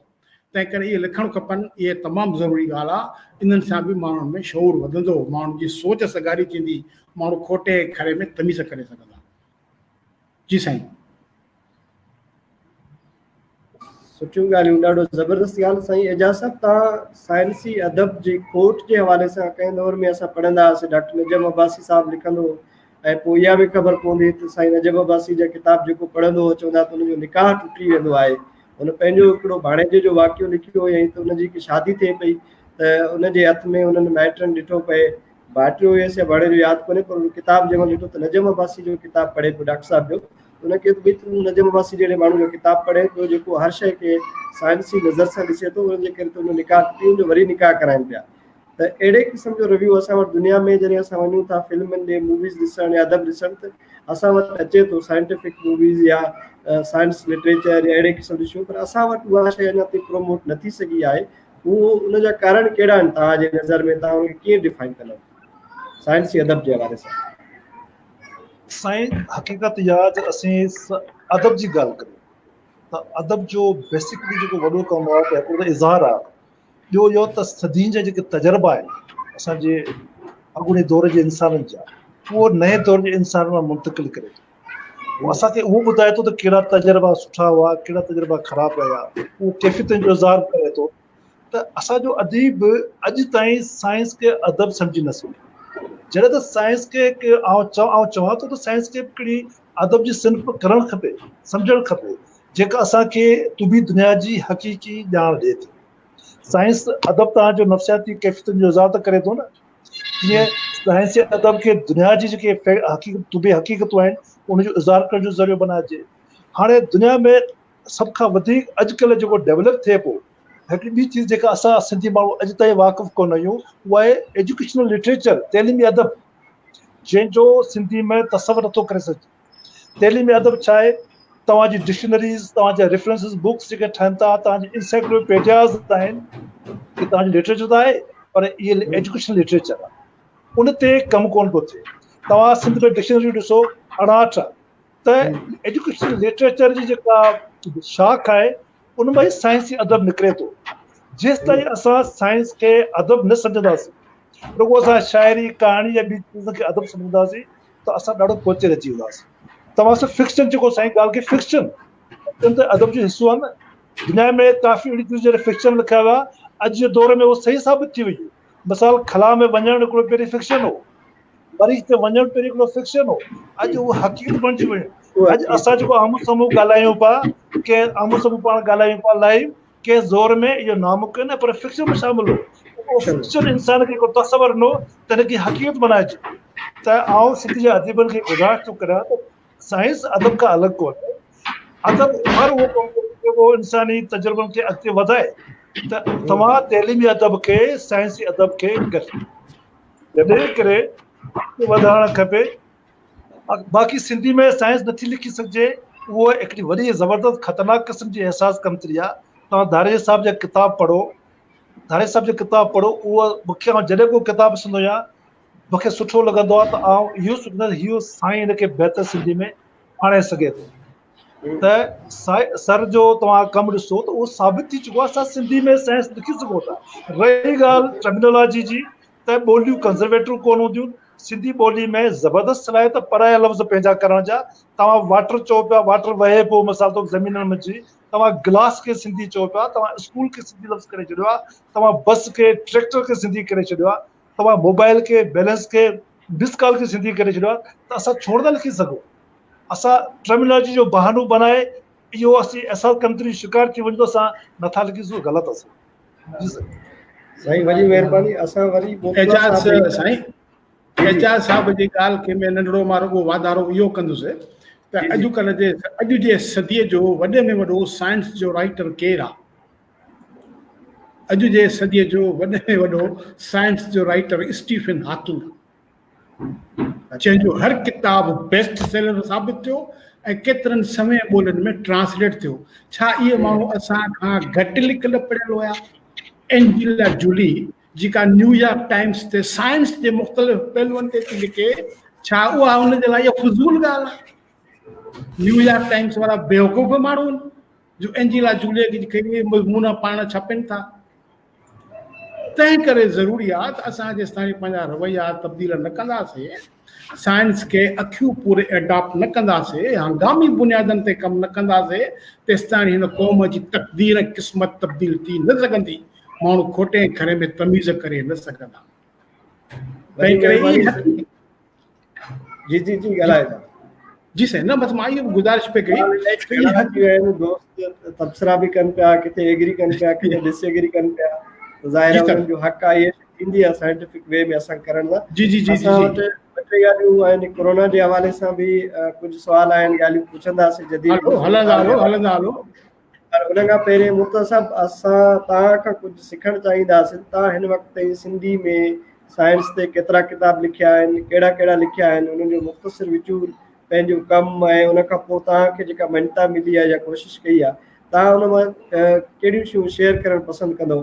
किताबनि जो थोरो तारीफ़, पोइ साॻियो सवाल असां एजाज़ साहिब खां पुछंदासीं त तव्हां केतिरो लिखियो आहे, तव्हां केतिरी मञता मिली आहे या केतिरो कमु करे विया आहियो, केतिरो अञा रहे थो जेको तव्हांजी ख्वाहिश आहे त साइंसी सोच पैदा करण जे लाइ असांखे करणु खपे ऐं असां कंदासीं। तव्हांजी लाइट दादा साईं थोरी बंदि लॻे थी मुर्तज़ा साहब, दादा पहिरीं तव्हांजो ॻाल्हि चहिरो साफ़ असांखे नज़र नथो अचे। हा अलाए ख़बर न आहे छो। दादा पहिरीं ॻाल्हि इहा आहे त जेको मुंहिंजो जेको लिखणु, बाबा सुमन खे सद कर साईं, जेको मुंहिंजो लिखण पढ़ण जो कमु आहे न, इहो मुंहिंजो लिखण पढ़ण जो शौक़ु मुंहिंजो पंहिंजो हिकिड़ो जुनून आहे। ऐं उन जुनून जे पुठियों हिकिड़ी इहा ई सोच आहे त आम माण्हूअ जी सोच में तब्दीली आणिजे। तंहिं करे ऐं ॿियो जेको मां इहो कमु कंदा कयां थो, इहो वॉलंटियरली कयां थो। ऐं कंहिं बि सरकारी या नीम सरकारी इदारे मूंखे न चयो आहे। ऐं मूंखे अफ़सोस थींदो आहे त सिंधीअ में साइंस जी इंसाइक्लोपीडिया कोन्हे, साइंस जी डिक्शनरी कोन्हे, साइंस जी का लुग़त कोन्हे। घणा ई भॻासीं डुकासीं, माण्हुनि खे चयोसीं, पर कंहिं बि असांखां कमु न वरितो। छो त इहे साइंस जा केतिरा कम अहिड़ा आहिनि जेके असां अकेला नथा करे सघूं। डिक्शनरीअ जो कमु आहे, डिक्शनरीअ जो कमु मां अकेलो नथो करे सघां। हिकु त डिक्शनरी हुई जेका मां अकेले सिर्फ़ु पंहिंजे लेखे ठाही, जेका हुनजी माउलात ते हुई, उहो टीम वर्क आहे। लफ़्ज़ गॾु करणा था पवनि, चूंडणा था पवनि, उन्हनि में वरी सिलेक्शन करणी थी पए, वग़ैरह वग़ैरह करणी थी पए। त इन तरीक़े सां मां सम्झो तक़रीबन मां 60 खनि किताब लिखिया आहिनि। ऐं हिन वक़्तु बि जंहिं मां किताब ते कमु थो कयां उहा डार्विन जी सम्झो त आत्मकथा आहे ऐं बहितरीनु किताबु आहे, ओरिजिन ऑफ स्पीशीज़ ते आहे, डिसेंट डिम थियो बाबा, डिसेंट ऑफ मैन ते आहे। ऐं उहो किताबु कॾहिं बि मुंहिंजे उहो किताबु कॾहिं बि सिंधीअ में इन जहिड़ो न आयो आहे। त इन्हनि शयुनि ते मां कमु थो कयां। हिकिड़ो जेनेटिक्स ते किताबु आहे, एजाज़ साहिब खे ख़बर आहे। अच्छा, इन क़िस्म जा कम जेके आहिनि इन्हनि ते मां पंहिंजे लेखे वॉलंटियरली कमु थो कयां। ऐं उन खां मूंखे कंहिं चयो कोन्हे को, उहो मुंहिंजी आदत हिकिड़ी थी वई आहे त इन्हनि ते मां कमु कंदो रहां। पर अफ़सोस रुॻो इहो आहे त जेकॾहिं को टीम वर्क हुजे ऐं जेकॾहिं का सहायता हुजे, को सपोर्ट करे, त असां इहो कमु वधीक बहितर तरीक़े सां ऐं थोरे वक़्त में घणो करे सघूं था, पर नथा करे सघूं। ऐं जेसि ताईं मुंहिंजे लिखण जो तालुक़ु आहे त मां सम्झां थो त मां 80 जे ॾहाके खां लिखणु शुरू कयो आहे। ऐं मुंहिंजे लिखण में वॾे में वॾो जेको मुंहिंजो मुहरिक हुयो उहो साईं सिराज मेमण साहिबु। ऐं जॾहिं हिलाल पाकिस्तान अख़बार निकिरंदी हुई त साईं मेमण साहिबु, सिराज साहिबु अख़बार जे आख़िरी पेज ते मुंहिंजा फुल मज़मून छपींदो ऐं ॾाढो ख़ुशि थींदो हो।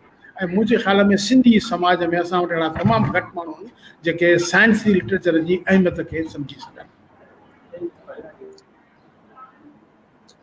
महिरबानी जी असां साईं। साॻियो सवाल साईं एजाज़ साहिब खां पुछंदासीं। तव्हां साइंस जे हवाले सां केतिरो कमु कयो आहे, पब्लिकेशन्स या पेजिस या उन हवाले सां तव्हांजो साइंस ते कमु करण जो मोहरिक छा आहे? इहो थोरो तव्हां पंहिंजे हवाले सां ॿुधाईंदो त ऑडियंस खे ख़बर पए तव्हांखे साइंस जे कम जे हवाले सां तव्हांखे थोरो वधीक अॻिते वठी पुछी सघनि। साईं मूं साइंस ते जेको पहिरीं मज़मून पंहिंजे जॾहिं 9 क्लास में होसि तॾहिं मूं हलाल पाकिस्तान में हलाल पाकिस्तान वारा साइंसी मज़मून खे अहमियत ॾींदा हुआ। जॾहिं मुंहिंजो पहिरीं मज़मून छपियो त मूंखे ॾाढी ख़ुशी थी। पोइ उन मूं मुसलसल लिखणु शुरू कयो। उन खां पोइ इहो मुख़्तलिफ़ अख़बारुनि में, अवामी आवाज़ में, जॾहिं पोइ अवामी आवाज़ में आई उन खां पोइ उन में लिखणु शुरू कयो। ऐं हलाल पाकिस्तान में बाक़ाइदे साइंस जो हिकिड़ो सुफ़ो बि हूंदो हो। त इन खां पोइ मूं ख़ुदि वञी जागो अख़बार जे दौर में हुई, जागो अख़बार में मूं केतिरनि सालनि ताईं साइंस जी पेज कंदासीं हफ़्ते में, साइंस जी दुनिया जंहिंजो आउं इंचार्ज हूंदो हुउसि। ऐं हर हफ़्ते ॻोठां खां कराची वेंदो हुउसि ऐं उहो पेज सेट करे ऐं ॿिए ॾींहुं उहो पेज शाया थींदो। पोइ जॾहिं आख़िर में असांजो वॾो अदीब हो, सिंधी जो नालो नथो खणा जो, जॾहिं एडिटर थियो त उन सां कुझु मसइला थी पिया मुंहिंजा, जंहिंजे करे मूं उहो पेज पोइ छॾे ॾिनो। उन खां पोइ लिखण जी आदत आहे ऐं डेली को न को आर्टिकल लिखंदो आहियां। पर बदकिस्मती इहा जो असां वटि को बि साइंस जो मैगज़ीन कोन्हे। तारीख़ जी बदतरीन दौर में असीं रहूं पिया। हेॾी जदीद टेक्नोलॉजी आहे। तव्हांजो आवाज़ इको करे थो। फेसबुक वारो खुलियल आहे पेज आहे मुर्तज़ा साहिब जो। न बंदि आहे ॿार साईं। जी साईं। तव्हां सो हिन वक़्तु प्रिंटिंग टेक्नोलॉजी केॾी तरक़ी करे विया, पर तव्हां ॾिसो केॾी बदकिस्मती आहे जो अॼु सिंधी में हिकु बि साइंसी रसालो न आहे, हिकु बि साइंसी रसालो न आहे। नतीजो असांजा केतिरा ई आर्टिकल ईअं ई पहले किथे छपा। जी सर। हेलो, सही आवाज़ अचे पई? एजाज साहब तव्हांजो आवाज़ जेको आहे इको करे थो, किथे फेसबुक वग़ैरह ते खुलियल हूंदो। न सर, फेसबुक तो बंद आहे, ॾिसां थो सर।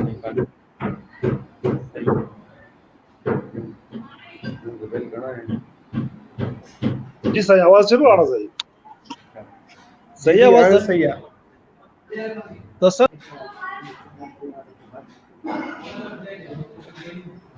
साईं एजाज साहब वरी डिस्कनेक्ट थी वियो, असां हुनखे वठूं था। मुर्तज़ा साहब, ही दोस्त आहे सिंधी अदब ऐं ॿोली में साइंस गोशा नशीन आहे, असां ॿियनि ॿोलियुनि ते भाड़ियूं था, पोइ नतीजे में जामी जहिड़ा दानिश पैदा थींदा आहिनि, तनक़ीद ज़ातियात अमले में फ़र्क़ु।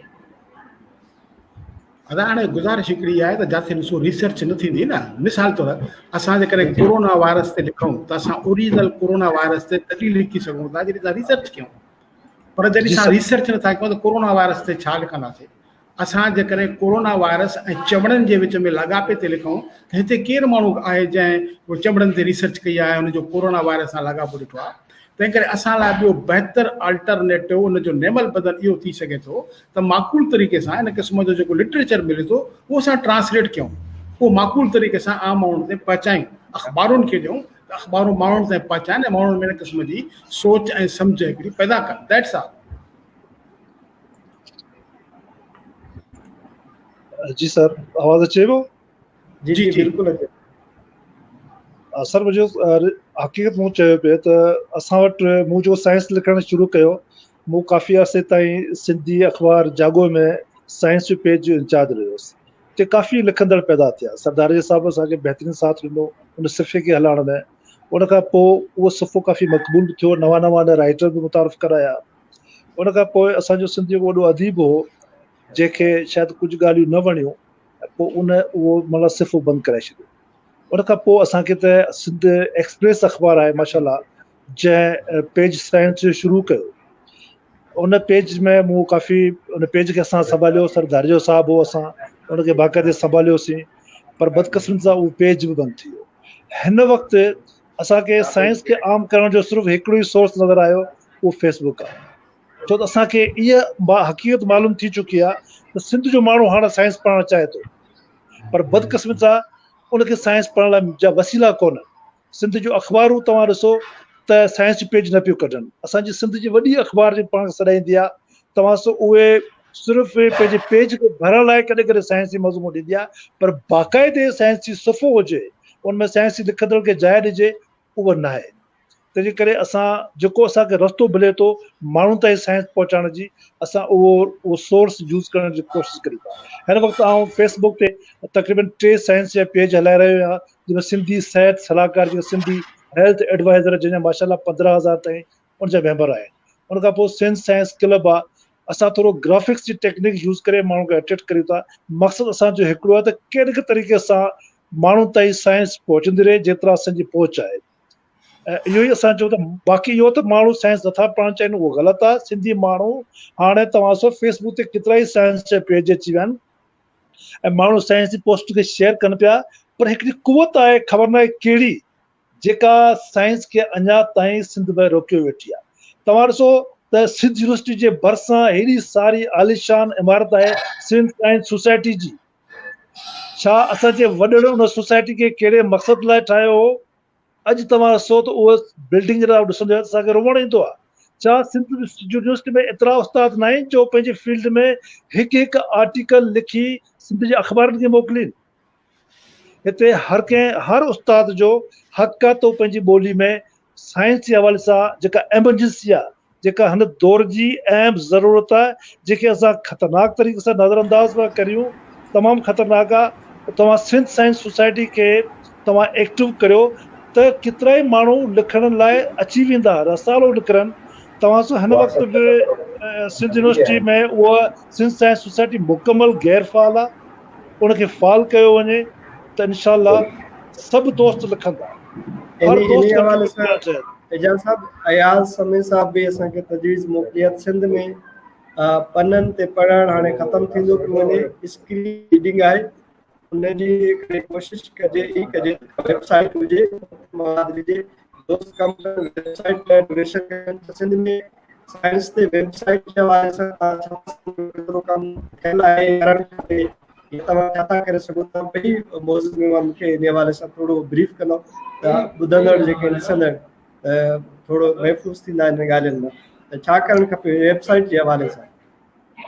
साईं, हक़ीक़त इहा त हिन वक़्तु सिंध जो नौजवान जंहिं वटि थोरी स्किल आहे उहा ॾिसां पियो त उहो साइंस में कंट्रीब्यूशन करणु शुरू करे छॾियो, पोइ एनिमेशन जो कमु थो करे। मां यूट्यूब ते काफ़ी चैनल आहिनि जंहिंमें एनिमेशन ते कमु थो थिए। असल ॻाल्हि इहो आहे त हीउ कमु हिकिड़े आम माण्हू जो त आहे, पर इन खां वधीक इहो सरकार जो आहे। सिंध हुकूमत खे इन सिलसिले में अॻिते अचणु, केतिरियूं वेबसाइटूं ठहनि, पर वेबसाइटूं ठहंदियूं आहिस्ते आहिस्ते माशी बुराइण जे करे बंदि थी वेंदियूं। सिंध में वक़्तु वक़्तु साइंस रिसाला निकिरंदा हुआ त उनखे सपोर्ट न मिलण जे करे उहो ऊंदाही जे कुन में ग़रक़ थी वेंदा हुआ। छो त हीउ कमु के फ़र्द वाहिद जो न आहे। सरदार साहब पहिरीं सही चयो त इन लाइ इदारनि जो कमु आहे।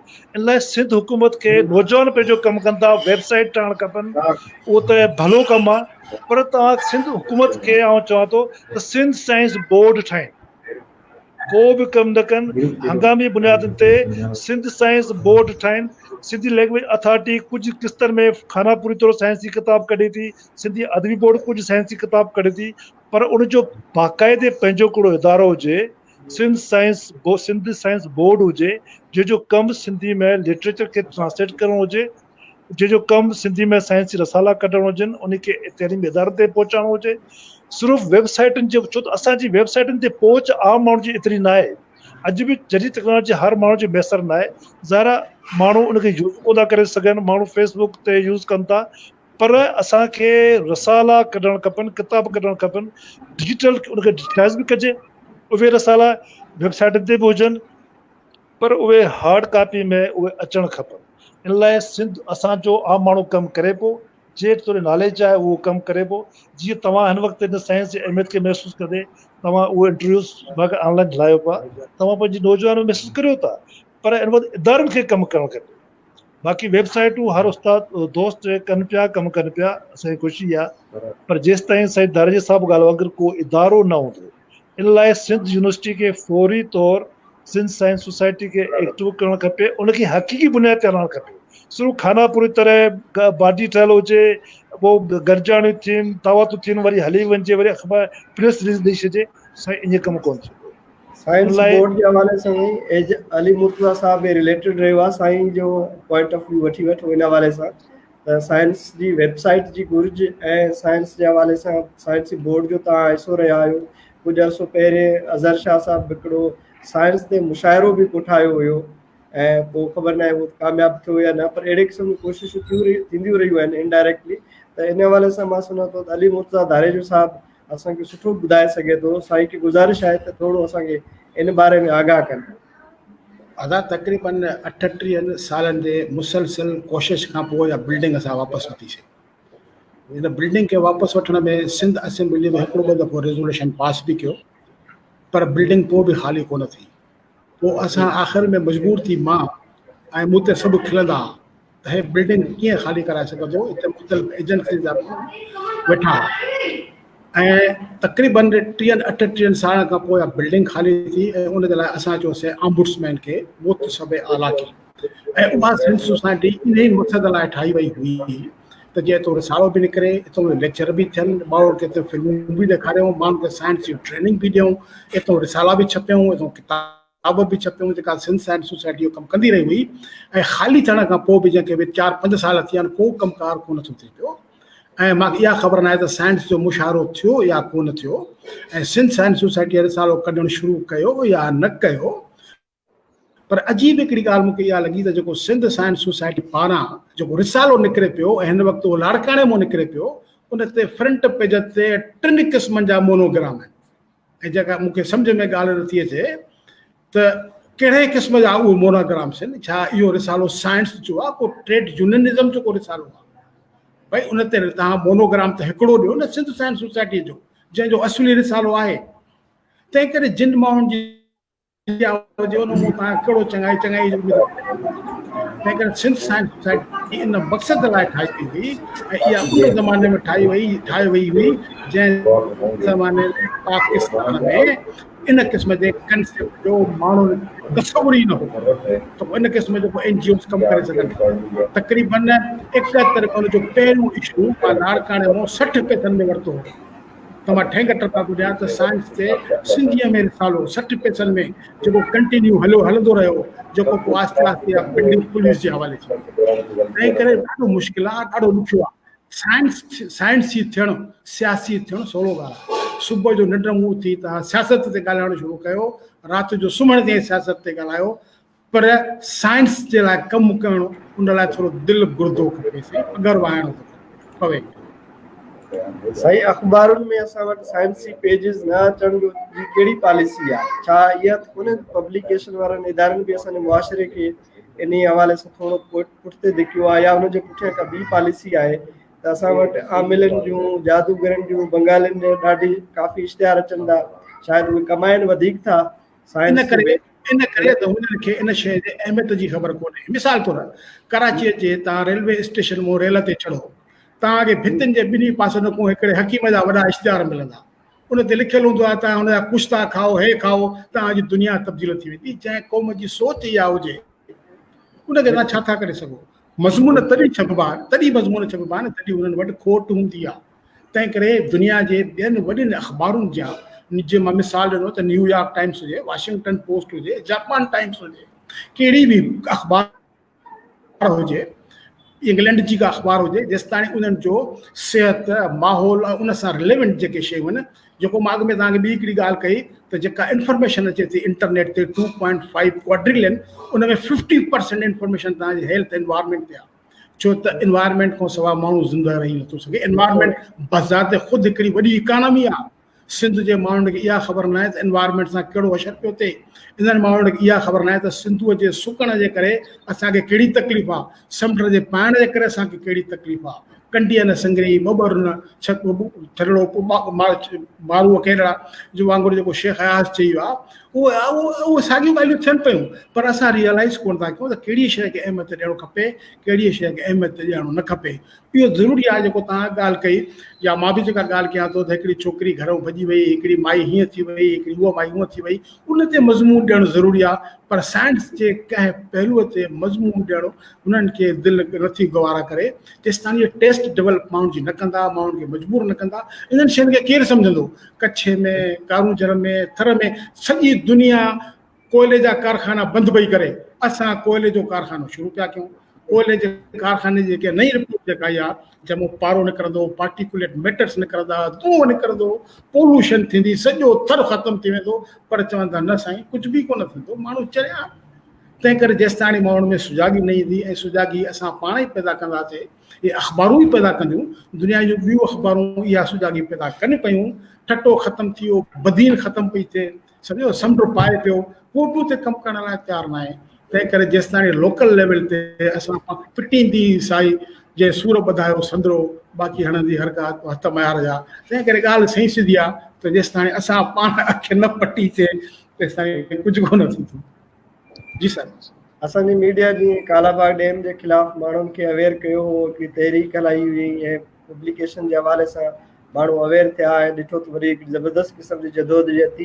अहिड़े क़िस्म जूं काफ़ी शयूं थियूं आहिनि, पर उहा साॻी शइ साइंसी लेवल ते कोन थी अचे पई। वरी उहा साइंसी हवाले सां काफ़ी माण्हू शिकायत बि कनि था त मिनता कोन्हे। असांजो ही शाहिद अली अबड़ो आहे, कंहिं लिखियो आहे त अफ़सोस सां चवणो थो पवे त साइंस जे मौज़ू ते तहक़ीक़ कंदड़ ऐं लिखंदड़ लावारिस आहिनि। मूं 19 साल मुसलसल 22 मुल्कनि ऐं समूरे पाकिस्तान जो सफ़र करे मज़हब ऐं नेचुरल साइंस ज़रिए इर्तिका ऐं लाइफ सेल ते कमु कयो। सिंधी, उर्दू, रूसी ज़बानुनि में किताब छपाया, पर सिर्फ़ु पाकिस्तान साइंस बोर्ड ऐं रूस जे मॉस्को यूनिवर्सिटी ऐं कोंटा यूनिवर्सिटी राब्तो कयो ऐं सारायो, एवार्ड ऐं सर्टिफिकेट ॾिना, पर सिंध जे कंहिं बि इदारे को राब्तो न कयो। हिते इदारनि में सिर्फ़ु ग्रोहबंदी आहे ऐं ज़ाती सलाम दुआ रखंदड़ ई अॻिते आंदो वञे थो। अहिड़े क़िस्म जूं ॻाल्हियूं असां शाहिद साहिबु असां डिस्कस करे आया आहियूं, एजाज़ साहिबु बि सुठे नमूने डिस्कस कयो आहे, ॻाल्हियूं ॿुधायूं आहिनि, मुर्तज़ा साहिबु बि ॿुधायूं, इंडिविजुअल लेवल ते फर्दी हिसाब सां उहे कोशिशि कनि पिया शयुनि खे अॻिते आणनि, पर इदारा उनखे सपोर्ट न पिया कनि। इहे ॻाल्हियूं असां मुख़्तलिफ़ तरीक़नि सां करे आया आहियूं। हाणे थोरो असां वरी वेंदासीं साईं एजाज़ साहिब जे कोरोना जी ताज़ी सूरत हाल। एजाज़ साहिब, इन सिलसिले में नंढड़ी हिकिड़ी गुज़ारिश कयां त नंढड़ी हिकिड़ी इहा गुज़ारिश कंदुसि त तक़रीबन 2015 खां वठी मुंहिंजो हिकिड़ो किताबु एनवायरमेंटल हेल्थ ते जेको अमेरिका जो छपियल आहे उहो मां सिंधीअ में लिखियो आहे, ऐं उहो किताबु जॾहिं मां सिंधीअ में ट्रांसलेट कयो ऐं मां हिननि खे ॾिनो त छपियो सिंधी लैंग्वेज अथॉरिटीअ खे, 2015 खां वठी अॼु ताईं उहो किताबु न छपियो आहे। ऐं उहो जॾहिं मां किताबु पढ़ियो त उन किताब मां मूंखे ईअं लॻो त उहो किताबु ॼण उन्हनि असां सिंधियुनि जे लाइ लिखियो आहे। पेस्टिसाइड हुजे, पाणी जो मसइलो हुजे, जीत जड़े जो मसइलो हुजे, को ॿियो मसइलो हुजे, मां इमीजिएटली उन किताब खे न रुॻो लिखियो, पर उन किताब खे मां हिकिड़ो ॿ दफ़ो अपडेट बि कयो, छो त एतिरो वक़्तु गुज़री वियो त मूंखे अपडेट करिणो पियो। त मक़सदु चवण जो आहे त जॾहिं असां सां इहा हालत आहे त माण्हू सां कहिड़ी हालत थींदी हूंदी। उहो अञा ताईं किताबु न छपियो ऐं शर्म जी ॻाल्हि इहा आहे त उहो किताबु शायदि पछतो में अॼु 15 साल अॻु में ट्रांसलेट थी छपिजी चुको आहे पछतो में। सिंधी असां सिंधी अहिड़ा, असां सिंधी हीअं करे छॾींदासीं। अरे बाबा कॾहिं कंदासीं? माण्हू एनवायरमेंट जे करे, माण्हू पाणीअ जे करे, बुख जे करे माण्हू मरनि पिया, गर्मीअ जे करे माण्हू मरनि पिया। उन किताब में इहे सभु शयूं ॿुधाइनि त हिकिड़ो आम माण्हू पंहिंजो बिरादरी ॻोठ उन शयुनि खां कीअं पंहिंजो बचाव करे सघे थी। पर जेकॾहिं अथॉरिटीअ खे इहा सम्झ कान्हे त कंहिंखे सम्झ हूंदी। इन करे असां बि वापसि कयूं वेठा आहियूं। हाणे जॾहिं छपनि मर्ज़ी आहे मालिक आहिनि, एतिरो डॉलर पैसो मां वटि बि कोन्हे त मां पाण किताबु छपायां, छो त काफ़ी थोरो किताबु आहे, 500-600 पेजिस जो आहे, A4 साइज़।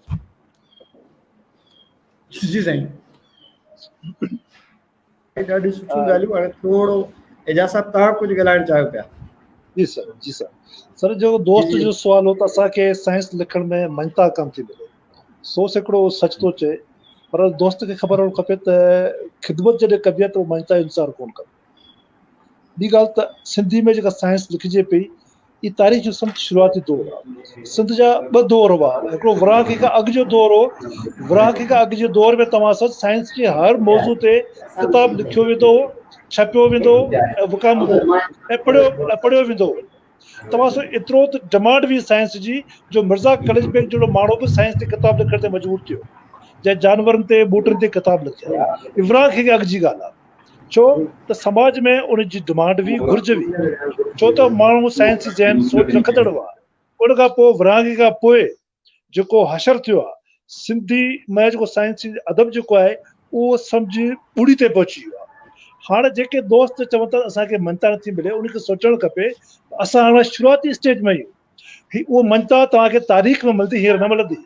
छो काफ़ी अहिड़ा कम जिन माण्हुनि कया, उन्हनि खे उन दौर में ख़तमु कयो, पर पोइ नेक्स्ट वक़्तु उनखे मञता ॾिनी। त असांखे हंगामी बुनियाद ते, तारीख़ी बुनियाद ते असां कमु पिया करियूं। नेठ उनजी मञता तव्हांखे हींअर न मिलंदी, पर साइंस जी हक़ीक़त आहे, नेठ उहो पंहिंजे पाण खे कंहिं दौर में मञाईंदी। उन वक़्तु तव्हांजो कमु रिकॉर्ड ते ईंदो ऐं उहो तारीख़ जो हिसो हूंदो ऐं उहो तॾहिं तव्हांखे मञता मिलंदी। तंहिंखे हिन वक़्तु मञता मिले त मुंहिंजे ख़्याल में मञता न ख़िदमत कजे, ऐं ख़िदमत बग़ैर मञता जी कई वेंदी आहे। वॾी महिरबानी साईं।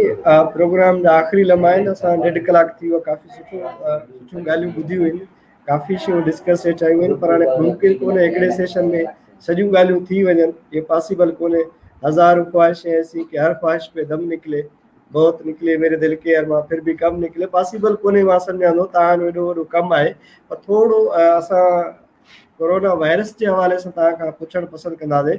पहिरियों एजाज़ साहिब तव्हां, पोइ अली मुर्तज़ा साहिब खां, कोरोना वायरस तरफ़ असांजो साइंसी लाड़ो या रिव्यू कहिड़ो हुजणु खपे, ऐं उहा असल छा आहे? असांजा माण्हू त अञा बि सम्झनि था त इहो कूड़ आहे, असांजा दुश्मननि जी साज़िश आहे, अलाए अहिड़े क़िस्म जो वायरस आहे अलाए कोन्हे, अहिड़ी बीमारी आहे अलाए कोन्हे। उनखे तव्हां कीअं था ॾिसो डिफाइन कंदो, उनखे साइंसी तरह सां असां कीअं डील करे सघूं था, ऐं कहिड़े क़िस्म जूं ॻाल्हियूं साम्हूं आयूं आहिनि?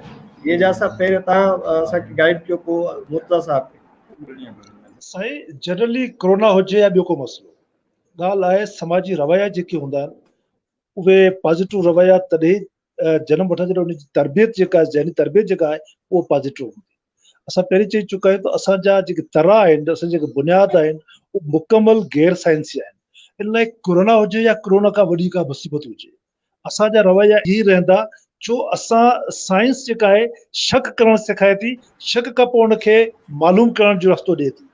पर असांजो जेको मौजूदा दौर जो निज़ाम जेको आहे उहो सिर्फ़ु हर चीज़ खे कंफर्म न करियो, पक न करियो, सिर्फ़ु शक करियो। नतीजे तौरु असांखे हर चीज़ में साज़िश नज़र ईंदी आहे ऐं उहे रवैया असांजा पैदा कया विया आहिनि। हीअ त कोरोना छा, जेके हुन खां वॾा मसइला अचनि, तॾहिं बि छो असांजी ज़हरी तरबियत जेका असांजे समाज में थी रही आहे, असांजे जेके सोर्सिस जेके आहिनि ॿिनि तइलीमी इदारनि खां वठी ॿी जॻह ताईं असांजो समाज असांजी कहिड़ी ज़हरी तरबियत करे पियो, इन करे असांखे खतरा नज़र कोन ईंदा। तव्हां ॾिसो, जॾहिं का साइंस जी तहक़ीक़ अचे थी त कुझु ॾींहं खां पोइ उहा लिखण शुरू, त हीअ चीज़ असांजे फलाणी किताब पाक किताब में लिखियल आहे, पर असांखे उहो ॼाणण जी ज़रूरत कोन्हे। जेसि कोरोना हुजे, असांजो जनरली जेको साइंस यूनिवर्सल रवैया आहिनि, आलमी रवैया आहिनि, ऐं उहो साइंस आलमी रवैयो असांजा अख़्तियार कोन कयो आहे। ज़रा उहो असांजा रवैया अख़्तियार तॾहिं कंदासीं साइंस जी ज़हन रखंदासीं, साइंस जी सोच रखंदासीं, तॾहिं असांजा तव्हांजा रवैया सोच खां मां ई पैदा थींदा। जेसिताईं तव्हांजी साइंस जी सोच न आहे, तव्हांजा रवैया मुकमल साइंस दुश्मन ऐं गैर साइंसी हूंदा, चाहे पोइ हुन में कोरोना हुजे या कोरोना खां वधीक ॿियो ख़तरनाक मसइलो।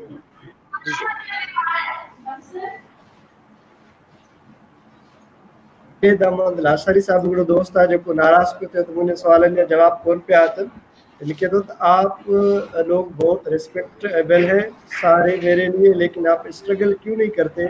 सीरियस प्राइवेट स्कूल में सिंधी को इम्पोर्टेंस दी नहीं जाती है और कुछ स्कूल में तो सिंधी स्टडी ही नहीं करवाई जाती, प्लीज़ डू समथिंग। और ॿियो सुवाल बि हुनजो अहिड़ो ई आहे, असां पंहिंजी ॿोली में सिंधी में साइंस कीअं पढ़ूं, हुनजे लाइ तव्हां कोशिशि छो नथा वठी सघो? त साईं खे तव्हां जवाबु ॾियणु पसंदि कंदो? इजाज़त मुख़्तसिर। साईं, पहिरीं ॻाल्हि त सिंधी प्राइवेट स्कूल में सिंधी नथी पढ़ाई वञे, इहो हिकु मुकमल अलॻि मसइलो आहे, और अलॻि ॻाल्हाए सघे थो। ज़ाहिर आहे कानून त मौजूदु आहे, पर जेसिताईं कानून अप्लाई नथो थिए, चओ सिंधी तव्हांखे जेके जंहिं बि स्कूल खे रजिस्ट्रेशन मिले थी उनमें सिंधी लाज़मी त आहे, पर स्टेट उहो पंहिंजी रिट खे बहाल नथी रखी सघे, उनमें ज़ाहिर उहो अलॻि मसइलो आहे। बाक़ी असां साइंस ते कमु सिर्फ़ु को अकेले माण्हू जो न आहे, हर उहो तइलीम याफ़्ता फ़र्द जेको साइंस पढ़े थो, जेको पाण खे जेको मैट्रिक साइंस आहियां पास आहियां, या इंटर साइंस में कया, या BSc या, साईं उनजो फ़र्ज़ु आहे। पर न रुगो साइंस, पर अदब जो माण्हू भले उहो आर्ट पढ़ी अचे, उहो बि साइंस ते कमु करे सघे थो। त उहो अकेले हिकिड़े फ़र्द जो कमु आहे, सभिनी जो कमु आहे। ऐं बाक़ी प्राइवेट स्कूलनि में सिंधी उहो हिकिड़ो अलॻि मसइलो आहे, ॿाहिरि उनते अलॻि ॻाल्हाइजे। जी साईं।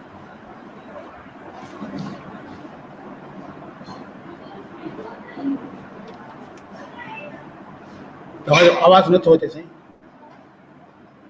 अली मुता साहब, तव्हां खां इहो सुवाल बाग़ी गुलाम अली जाखरू आहे को दोस्त, उन सुवाल पहिरें बि पुछियो आहे त असांजे बायोलॉजी वारे किताब में चार्ल्स डार्विन वारो चैप्टर शुरू थिए थो, त उन में क़ुरान शरीफ़ जूं आयतूं ॾिनल आहिनि। पहिरें सुवाल ॿियो वरी हाणे पुछे, साईं असांखे ॿुधायो त बायोलॉजी वारा या त का वबा आहे या बाक़ी माण्हुनि जी राय आहे त ही वार थ्यूरी रोशनी, इन वारी थ्यूरी रोशनी विझो। ही कोरोना जे हवाले सां, पर उन खां पहिरें हिकिड़ो सुवाल दोस्त पुछी वियो आहे, त असां हुनजी शुरूआति जेका आहे क़ुरानी आयतनि सां कयूं था, बायोलॉजी चार्ल्स डार्विन वारी थ्यूरी ते, उन ते थोरो ॻाल्हायो, पोइ असांखे कोरोना वायरस जी साइंसी हक़ीक़त जे बारे में थोरो ॿुधायो। सर, जेसि ताईं डार्विनिज़म जो तालुक़ु आहे, त मां शुरूआति में हिकिड़ी ॻाल्हि तव्हांखे करे आहियां त साइंस ऐं मज़हब बि अलॻि अलॻि शयूं आहिनि। साइंस खे तव्हां ग़लति करे सघो था, डार्विन जी थ्योरी कंहिं वक़्तु बि ग़लति थी सघे थी। डार्विन जंहिं वक़्त में रिसर्च कई, उन वक़्त में उहो हिकिड़े काठ जे ॿेड़े ते चढ़ी वियो हो। उन ज़माने में सनती इनकलाब हुयो इंग्लैंड में, माण्हुनि वटि उहे फैसिलिटीज़ न हुयूं जेके फैसिलिटीज़ असां वटि अॼु आहिनि। थी सघे थो त सुभाणे खां अहिड़ी रिसर्च थिए, जेनेटिकली के अहिड़ियूं शयूं अचनि जो हुनजी थ्योरी खे डावाडोल करे छॾनि। बाक़ी उनखे पुछ ॿधी महरी करणु, उन में इहे आयतूं मिलाइणु, पंहिंजे मक़सद जूं ॻाल्हियूं कढणु, इन लाइ मां हाणे वरी बि चवां थो त साइंस हिकिड़ी ॿी शइ आहे ऐं मज़हब हिकिड़ी ॿी शइ आहे। डार्विन जो हुन सां को वास्तो कोन्हे। ऐं सभिनी दोस्तनि खे मां इहा बि गुज़ारिश कंदुमि त जेको डार्विन आहे, डार्विन जेके असली ॻाल्हियूं आहिनि उहो पाण बि तव्हां पढ़ी ॾिसो। डार्विन जे केतिरनि ॻाल्हियुनि खे माण्हू ग़लति नमूने पेश था कनि। डार्विन उन पंहिंजे पहिरें किताब में किथे बि ईअं न चयो आहे त इंसानु बांदर मां पैदा थियो आहे। तंहिं करे उनखे तव्हां मज़हब जे पर्सपेक्टिव में न ॾिसो, मज़हब खे तव्हां अलॻि कयो ऐं तव्हां साइंस खे अलॻि कयो। बाक़ी जेसि ताईं वायरस जो तालुक़ु आहे, त वायरस जे सिलसिले में साईं जो कहिड़ो सुवालु आहे? हलो। साईं सवाल इहो आहे त वायरस जी हक़ीक़त असांजे समाज वारनि खे अञा ताईं सम्झ में न पई अचे। उहे चवनि पिया त वायरस आहे या हरूभरू हिकिड़ी प्रोपेगेंडा आहे।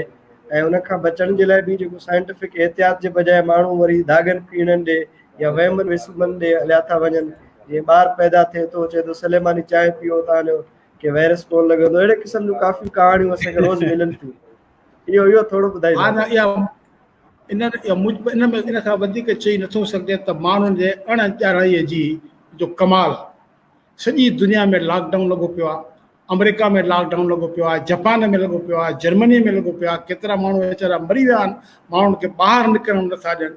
ऐं सिंधी माण्हू टोणनि ते पीणनि ते ख़ाके शफ़ा ते पाणीअ ते पड़ियल पाणीअ ते इन्हनि शयुनि ते जेकॾहिं वेसा थो करे त बसि पोइ जेकॾहिं अलाह सां हिननि ते रहम करे त वधीक बहितर आहे। क़ुरान शरीफ़ में वार वारो मसलो वार खे पुसाए पाणी पीओ तव्हांखे न थींदो। सर मां इहो गुज़ारिश कई न त माण्हुनि जे अणॼाणाईअ ऐं जहालत जी इंतिहा आहे। पोइ जेकॾहिं इहे ॻाल्हियूं त माण्हू बाहि में हथु विझी ॾिसनि त हथु सड़े थो, नथो सड़े पियो। तंहिं करे सॼी दुनिया हिकिड़े पासे आहे, असांजो माण्हू ॿिए पासे आहे। असां वेही घर में वेही 3 महीननि खां बेज़ार थी पिया आहियूं, ॿाहिरि नथा निकिरूं। ऐं माण्हू चवंदा कुझु बि कोन्हे, अलाह ख़ैर कोन, कुझु कोन थींदो। इहो जेको सिंधी माण्हू में जेका तवकल आहे, पाकिस्तानी जेके माण्हू खे तवकल आहे न, कुझु कोन थींदो, अलाह मालिक आहे। ऐं इन में केतिरा वीचारा माण्हू खे तकलीफ़ पहुती आहे ऐं अलाह ख़ैर करे ॿियनि घणनि खे तकलीफ़ पहुचंदी। तंहिं करे वायरस वायरस आहे।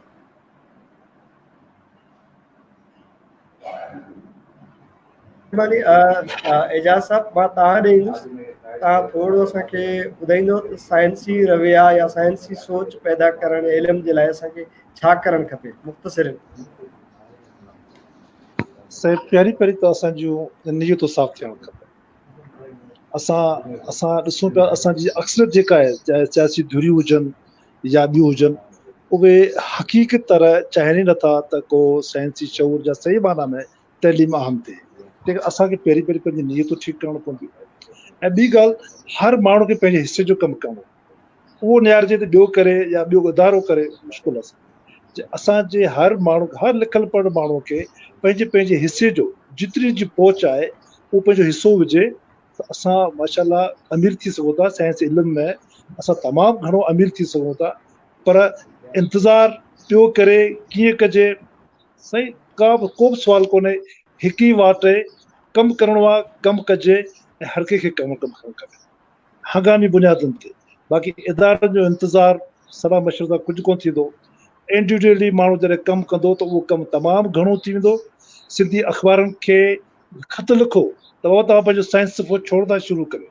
जेके ॿिया जेके अहिड़ा पब्लिकेशन्स आहिनि जेके साइंस खे नज़रअंदाज़ कनि थियूं, उनखे लिखो बाक़ाइदे, पंहिंजो एहतियात रिकॉर्ड करायो त बाबा तव्हां साइंस खे छोड़ था लिखो, तव्हां सो मजबूर थी वेंदा। बाक़ाइदे लिखंदा। असांखे जदोजहद जी, असां पंहिंजे हक़नि लाइ जदोजहद पिया करियूं, जीअं असां कालाबाग डैम खे रोकण लाइ जदोजहद पिया करियूं। इन ई अंदाज़ सां असांखे साइंस खे आम करण लाइ बि जदोजहद करणी पवंदी, पर हर को पंहिंजे तरीक़े सां। बाक़ी इदारे जो इंतज़ारु फिज़ूल आहे सर। जो संगत खे सलाह आहे त असांखे अकेले सां हर माण्हू खे पंहिंजे हिसे जो कमु करणो। जी सर। वॾी महिरबानी एजाज़ साहब। साईं अली मुर्तज़ा साहब, तव्हां वेंदे हिकिड़ो सुवाल हफ़ीज़ कुंबर साहब जो अची वियो, उनजो जवाबु पोइ तव्हांखां पुछंदासीं त असांखे छा करणु खपे।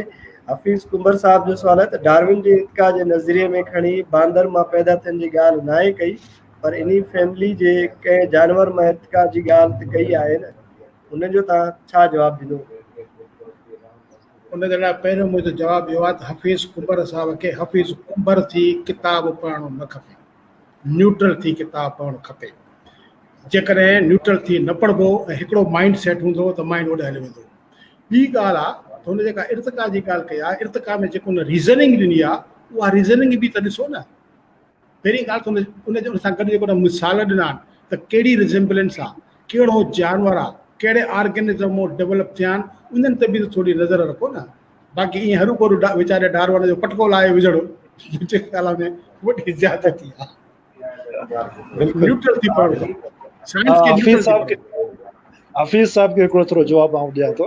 हिकिड़ो ॿियो बि अथसि, उहो बि थोरो ऐड कंदा वञो। मुल्क में साइंसी इदारे में रखियल समय रिसर्च ऑफिसर आहिनि, उन्हनि जो कमु छो नथो ज़ाहिर थिए, उहो बि थोरो एजाज़ साहब तव्हां थोरो ॿुधाईंदा। कमु कनि त ज़ाहिर साईं असां इन ई सुवाल ते ॻाल्हाए चुका आहियूं। असांजे बायोलॉजी में हिकिड़ी साइंस आहे, असांजे बायोलॉजी में हिकिड़ी साइंस आहे फाइलोजेनो, जेके पाण शुजरो चऊं सघूं था। वॾा वॾा माण्हू पंहिंजो शुजरो तमामु वॾनि नस्लनि सां गॾण जी कोशिशि कंदा आहिनि, पंहिंजी सिंध में रवायत आहे। जीअं साइंसी तरह इंसान जेको पैदा थियो आहे उनजो शुजरो कंहिं कंहिं सां जुड़ियल आहे, पोइ चाहे उहो बांदर हो या बांदर जहिड़ो हो, उनखां इनकार नथो करे सघिजे। पर असांजो शुजरो त आहे न, असांजे इर्तिकाई शुजरे में उहो असां सां गॾु रहनि ऐं इन में का ख़राबी कोन्हे। अॼु बि जेनेटिकली 99% असांजो जीन्स असांजे इन्हनि जिन जो असां दोस्त नालो वरितो हुन सां मिलनि था, त जेनेटिकली साबित थी चुका आहियूं त उहे असांजा रिश्तेदार आहिनि। बाक़ी सिर्फ़ु इहा त मज़े बि लिहाज़ के इंसान खे आला दर्जो मिलियल आहे ऐं जानवर खे घटि दर्जो मिलियल आहे। इन करे असांखे इहा ॻाल्हि थोरो हज़म करण में तकलीफ़ महसूसु ज़रूरु थींदी आहे त भला असांजो रिश्तो या असांजो शुजरो वञी उन्हनि सां मिले थो जेके जानवर आहिनि, त पोइ थोरो सुवाल थोरो तकलीफ़ त आहे पर जॻह ते। बाक़ी इन में असांखे को बि इन में अहम कोन्हे त असांजो शुजरो उन्हनि सां मिले थो। पोइ अलॻि ॻाल्हि आहे, असां थोरो एडवांस थियासीं, तरक़ी याफ़्ता थी, इलाही अहिड़ियूं ज़ातियूं आहिनि जेके पोइ रहिजी थियूं, उन मां नई ज़ातियूं ठहंदियूं, उहे पंहिंजी ज़ाति बदिलाए छॾींदियूं, पर उनजो रूट्स त उन्हनि मां हूंदियूं न। त असांखे रूट्स का इनकार कोन्हे। ऐं डार्विन उहो ई ॻाल्हि डार्विन इहो नथो चए त इंसान पहिरीं बंदर हो या भुलड़ो हो या बांदर हो, पर उनजी नस्ल मां हो, उनजी शाखूं उतां खां निकिरनि थियूं ऐं फाइलोजेनी उहो वाज़े करे थी ऐं इर्तिका असांखे वाज़े ॿुधाए। बाक़ी इहा त सरकारी इदारे में जेके ऑफिस में कमु कनि था, सरदारियो साहब पहिरीं चई चुको त खाना पूरी सभु कमु तव्हांजी सॼो इल्मु तइलीम खाना पूरी आहे, त इहो बि उन खाना पूरी जे ज़िमरे में अचे थो त वॾा वॾा ऑफिसर रखियल आहिनि, उहे सिर्फ़ु खाना पूरी। जी सही साईं वॾी महिरबानी, काफ़ी सुठा सवाल सदाकत साहब वणनि जी ॻाल्हि कई आहे। हाफ़िज़ कुंवर साहब जो चवणु आहे त असां जेकॾहिं रिश्तो ॻंढियूं था उन्हनि जानवरनि सां त असांजी इज़त घटि थिए थी पई। ॾाढियूं सुठियूं ॻाल्हियूं। आख़िर में नहीं असांखे दरे घटि 2 कलाक थियण वारा आहिनि, असां इजाज़त वठंदासीं, टाइम काफ़ी थी वियो आहे, तव्हां बि काफ़ी वक़्त खां ॻाल्हायो पिया। अली मुर्तज़ा साहब, तव्हां साइंसी इल्म जी खोट जे हवाले सां ऐं साइंसी सोच जी खोट जे हवाले ऐं रवियनि जे हवाले सां तव्हां कहिड़ो पैगाम ॾियणु पसंदि कंदो त असां कहिड़े नमूने सां साइंसी सोच खे अॻिते वधायूं, साइंसी इल्म जी खोट खे पूरो कयूं ऐं पंहिंजा रविया साइंसी कयूं? तव्हां पंहिंजो पैगाम कहिड़ो ॾियणु पसंदि कंदो जेके तव्हांखे ॿुधनि पिया?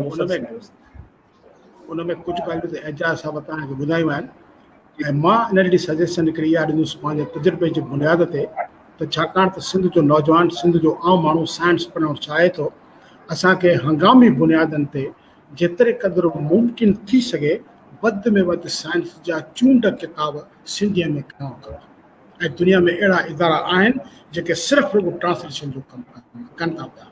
अहिड़ो हिकिड़ो इदारो दुबईअ में आहे, वर्ड्स विदाउट बॉर्डर आहे, पैन अमेरिकन आहे। ऐं दुबईअ में जेको इदारो आहे उनजो नालो आहे कलीमा.com, दोस्त ॾिसी सघनि था। ऐं कलीमा.com जो कमु इहो आहे त दुनिया जा जेके बहितरीनु किताब आहिनि उहे हिकदमि अरबीअ में ट्रांसलेट करे पंहिंजे माण्हुनि खे पढ़ाइनि था। तंहिंजे करे असांजे लाइ सुठे में सुठो तरीक़ो इहो थींदो त असां घण में न पऊं, असां रुॻो हंगामी बुनियादनि ते हर माण्हू जंहिंमें बि एतिरी ताक़त आहे, लियाकत आहे, वसियत आहे त ट्रांसलेट करे सघे थो, उहो पंहिंजे हिसे जो जेकॾहिं कमु करे त ॿोली बि मालामाल थी वेंदी ऐं आहिस्ते आहिस्ते माण्हुनि जी सोच बि तब्दील थी वेंदी। जी साईं, ॾाढो सुठो। साईं एजाज़ साहब, तव्हां आख़िर में पैगाम कहिड़ो ॾियणु पसंदि कंदा ॿुधंदड़नि खे, ॾिसंदड़नि खे? साइंसी तरक़ी जे हवाले सां, तालीम जे हवाले सां या साइंसी रवियनि खे प्रोमोट करण जे हवाले सां उहो छा कनि? सही पैगाम इहो ई आहे त जेको आहे साइंसी सोच अख़्तियार कनि, चीज़नि में शक जी गुंजाइश रखनि, हर चीज़ खे अवल ऐं आख़िर न सम्झनि, लोह ते लीक न सम्झनि। साइंस असांखे शक करणु सेखारे थी, शक खां पोइ उहो अॻिते वधाए थी। त असां चीज़ुनि खे अखियूं ॿूटे उनखे ते एतबाद न करियूं, असां चीज़ुनि जा ॿिया रस्ता ॾिसूं। उहो रस्तो बहितरीनु रस्तो चीज़ुनि खे परखण जो हिन वक़्तु साइंसी आहे, हिन वक़्तु साइंसी आहे। तंहिं करे असांखे साइंस पंहिंजे घर मां शुरूआति करणु खपे। पंहिंजे ॿारनि खे असां साइंस पढ़ायूं, उनखां साइंसी सुवाल पुछूं, तॾहिं असांजी साइंस आम। शुरूआति असांखे घर खां करणी पवंदी। पंहिंजे घर जे ॿार खां इहो पुछूं त आसमान नीरो छो आहे, तारा टमकनि छो था। जॾहिं उनखे उहो सुवाल कबा तॾहिं आहिस्ते आहिस्ते हर घर में उहो साइंसी माहौल जुड़ंदो, उहो तसवर जुड़ंदा। इन जॾहिं साइंसी माहौल जुड़ंदो त माहौल पंहिंजा रस्ता पाण ठाहींदो वेंदो। ऐं असां उहे रवैया अख़्तियार कंदा वेंदासीं। असांजा ख़ुदि रवैया पंहिंजो पाण तब्दील थियणु शुरू थी वेंदा। शुरूआति घर खां कबी, पंहिंजे ॿारनि खां कबी, सुवाल खां कबी, सुवाल ऐं उनजो हक़ीक़ी जवाबु। इहो ई मुंहिंजो मैसेज आहे। साईं तव्हां ॿिन्ही जी वॾी महिरबानी ऐं असांखे ॾिसंदड़नि ऐं ॿुधड़नि जी सब्र जी वॾी महिरबानी। थोरा 2 कलाक टाइम थियो आहे, असां मुसलसल ॻाल्हाईंदा रहिया आहियूं, ॿुधंदा रहिया आहियूं ऐं काफ़ी ॻाल्हियूं असां डिस्कस हेठि आंदियूं आहिनि। सुवाल बि काफ़ी पुछिया विया आहिनि, दोस्तनि एप्रिशिएट बि ॾाढो कयो आहे, उन्हनि सभिनी जी वॾी महिरबानी। काफ़ी सुवाल वरी साॻियो सुवाल पुछनि था मज़हब ऐं साइंस जे हवाले सां। मां सम्झां थो त असांखे उन्हनि शयुनि जे विच में पवण जी ज़रूरत कोन्हे का, ऐं सभु माण्हू सम्झंदा आहिनि। काफ़ी हवालनि सां एजाज़ साहब ऐं मुर्तज़ा साहब सुठे नमूने जवाबु ॾिना आहिनि ऐं इहा असांजी ख़ुशनसीबी आहे त तव्हां जहिड़ियूं शख़्सियतूं असां सां गॾु आहिनि, साइंसी हवाले सां रहनुमाई कनि थियूं। असां उमेदु था कयूं त इहो साइंसी जेको रवियो आहे, तालीम आहे, इल्मु आहे, उन में असां अॻिते वधंदासीं ऐं कुझु सिखंदासीं ऐं इदारनि खे इहा गुज़ारिश कंदासीं त तव्हां मूं फ़ाइदो वठनि। वेबसाइटूं डेवलप थियनि, डेफिनेटली वेबसाइटूं आयात समय साहब ॻाल्हि कई, उहे पैसा घुरंदियूं आहिनि, पेमेंट हूंदी आहे, कुझु इदारा अॻिते अचनि या डोनेशन जे हवाले सां सपोर्ट कनि त जीअं वेबसाइटूं ठही सघनि ऐं अख़बार ऐं पब्लिकेशन इदारा या असांजा ॿिया जेके इदारा आहिनि उन्हनि खे बि असां गुज़ारिश कंदासीं त जेतिरो मवादु हू ॿियनि शयुनि ते, छोकिरी जे भॼी वञण ते या ॿियनि मसइलनि ते ॾियनि था, एतिरो मवादु साइंसी हवाले सां ॾियनि। साइंसी हवाले सां जेकॾहिं को किताबु छपिजे थो त उन ते रिव्यू लिखणु खपनि, उन्हनि जा तर्जुमा थियणु खपनि। जीअं अली मुर्तज़ा साहब ॾाढा सुठियूं तजवीज़ूं ॾिनियूं असांखे, उन ते अमल थियणु खपे। असां हरूभरू वहमनि विसविसनि में वञी करे समाज खे अॻिते नथा वठी वञी सघूं, असां वेतर पुठिते वठी वेंदासीं। असांजी तालीमी बजट सफ़ा घटि आहे, जेके रिसर्च खे प्रोमोट कोन पई करे। 1960 वारे ॾहाके में पाकिस्तान स्पेस टेक्नोलॉजी जे रिसर्च में मूं डान जे हिकिड़े आर्टिकल में पढ़ियो त टॉप 10 मुल्कनि में दुनिया में ईंदो हो। हाणे असां किथे बि रिसर्च में कोन था अचूं, असांजी बजट तालीम जी रोज़ घटिजे थी पई, असांजे साइंसी माण्हुनि खे प्रोमोट कोन थो कयो वञे। पर पोइ बि तव्हां ॿिन्ही शख़्सियतनि ऐं तव्हां सां गॾु ॿियनि केतिरनि रियाज़त मुल्लो साहब असांजो साइंसी हवाले सां रिसालो कढे थो, उहो आहे। ऐं काफ़ी अहिड़ियूं शख़्सियतूं आहिनि जेके इनफ़रादी बुनियाद ते कमु कनि थियूं साइंस जे सपोर्ट करण जे लाइ, साइंसी रवियनि खे अॻिते वधण जे लाइ। असां अदीबनि खे गुज़ारिश कंदासीं त साइंसी अदब खे अॻिते खणी अचनि, उहे साइंसी फिक्शन्स लिखनि। अख़्तर हफ़ीज़ साहब ऐं कलीम बुट साहबनि कुझु लिखिया बि आहिनि ऐं नजूमी जहिड़ा ॿिया कुझु नाविल जेके आहिनि उहे रसूल मेमण बि लिखिया आहिनि ऐं अहिड़े क़िस्म जूं कहाणियूं नाविल असांखे घुर्बल आहिनि जेके असां लिखी सघूं था, असां अदीब लिखी सघनि था। मजबूरी तौर ते असां सभई गॾिजी करे हिकिड़ो साइंसी रवियो ऐं सोच पैदा करे सघूं था, कमी जी खोट खे पूरो करे सघूं था। तव्हां ॿिन्ही जी वॾी महिरबानी। असांजा काफ़ी दोस्त वरी ख्वाहिश कंदा त साईं तव्हां ॿई वरी कॾहिं ईंदो, त उन्हनि जे लाइ तव्हां ॿ अखर ॿुधाईंदो साईं वरी कॾहिं दोस्तनि खे दीदार कराईंदो त तव्हांखे वरी ॿुधी सघनि, कुझु सिखी सघनि, कुझु सुवाल उन्हनि जा रहिजी विया हूंदा उहे वरी ॿिए दफ़े पुछी सघनि। आख़िर में तव्हां वरी कॾहिं ईंदो मुर्तज़ा साहब तव्हांखे वरी कीअं ॾिसी पढ़ी सघनि, एजाज़ साहब तव्हांखे वरी कीअं ॾिसी सघनि। ईअं चई करे पाण ख़ुदा इजाज़त वठंदासीं जी। रमज़ान शरीफ़ में जॾहिं चवंदो ईंदासीं, को मसइलो कोन्हे। वॾी महिरबानी। त एजाज़ साहब तव्हां वरी कॾहिं ईंदो साईं? एजाज़ साहब डिस्कनेक्ट थी वियो लॻे थो, त दोस्तनि जवाबु ॿुधी वरितो तव्हांजो। अली मुर्तज़ा साहब इहा असांजी ख़ुशनसीबी आहे ऐं असां तव्हांजा थोराइता आहियूं, तव्हां असांखे एतिरो टाइम ॾिनो आहे, तव्हां शयुनि सुवालनि जा सुठा तफ़सीली जवाब ॾिना आहिनि ऐं खुलियल दिलि सां ॾिना आहिनि, भली उहे तव्हांजे राय जे ख़िलाफ़ बि हुजनि, पर तव्हां खोले करे ॾिना आहिनि। ऐं ॿिन्ही असांजे स्पीकर सुठियूं ॻाल्हियूं कनि, सवालनि दोस्तनि सुठा सुवाल ॿुधाए पुछिया आहिनि ऐं जेके असांखे लाइव ॿुधनि था ॾिसनि था उन्हनि जी वॾी महिरबानी। तव्हां सभिनी जो शुक्रियो अदा कयूं था ऐं दोस्तनि खे जो शुक्रियो अदा कयूं था त असां सां सदाईं गॾु हूंदा, वरी कंहिं सुठे सेशन में गॾु हूंदासीं, वरी कुझु सिखण जी नेक नियत जी बुनियाद ते कोशिशि कंदासीं। तव्हां ॿिन्ही खे ॿुधंदड़ ऐं असांजे तरफ़ां सलाम ऐं सल्यूट आहे। अलाह तव्हांखे अञा अॻिते वधाए, तव्हां पंहिंजी तालीम साइंसी सोच जे हवाले सां कोशिशि कयो अॻिते वधायो ऐं इदारनि खे बि गुज़ारिश आहे त तव्हांजी सपोर्ट कनि। वरी कंहिं गॾिजाणी में गॾु हूंदासीं। साईं तव्हां ॿिन्ही खां इजाज़त ऐं ॿुधंदड़ ॾिसंदड़ खे इजाज़त। अलाह तव्हांखे ख़ुशि रखे। वॾी महिरबानी एजाज़ साहब, अली मुर्तज़ा दारिजो साहब, सभिनी खे ख़ुदा अलाह वाई सभिनी। खुदा हाफ़िज़।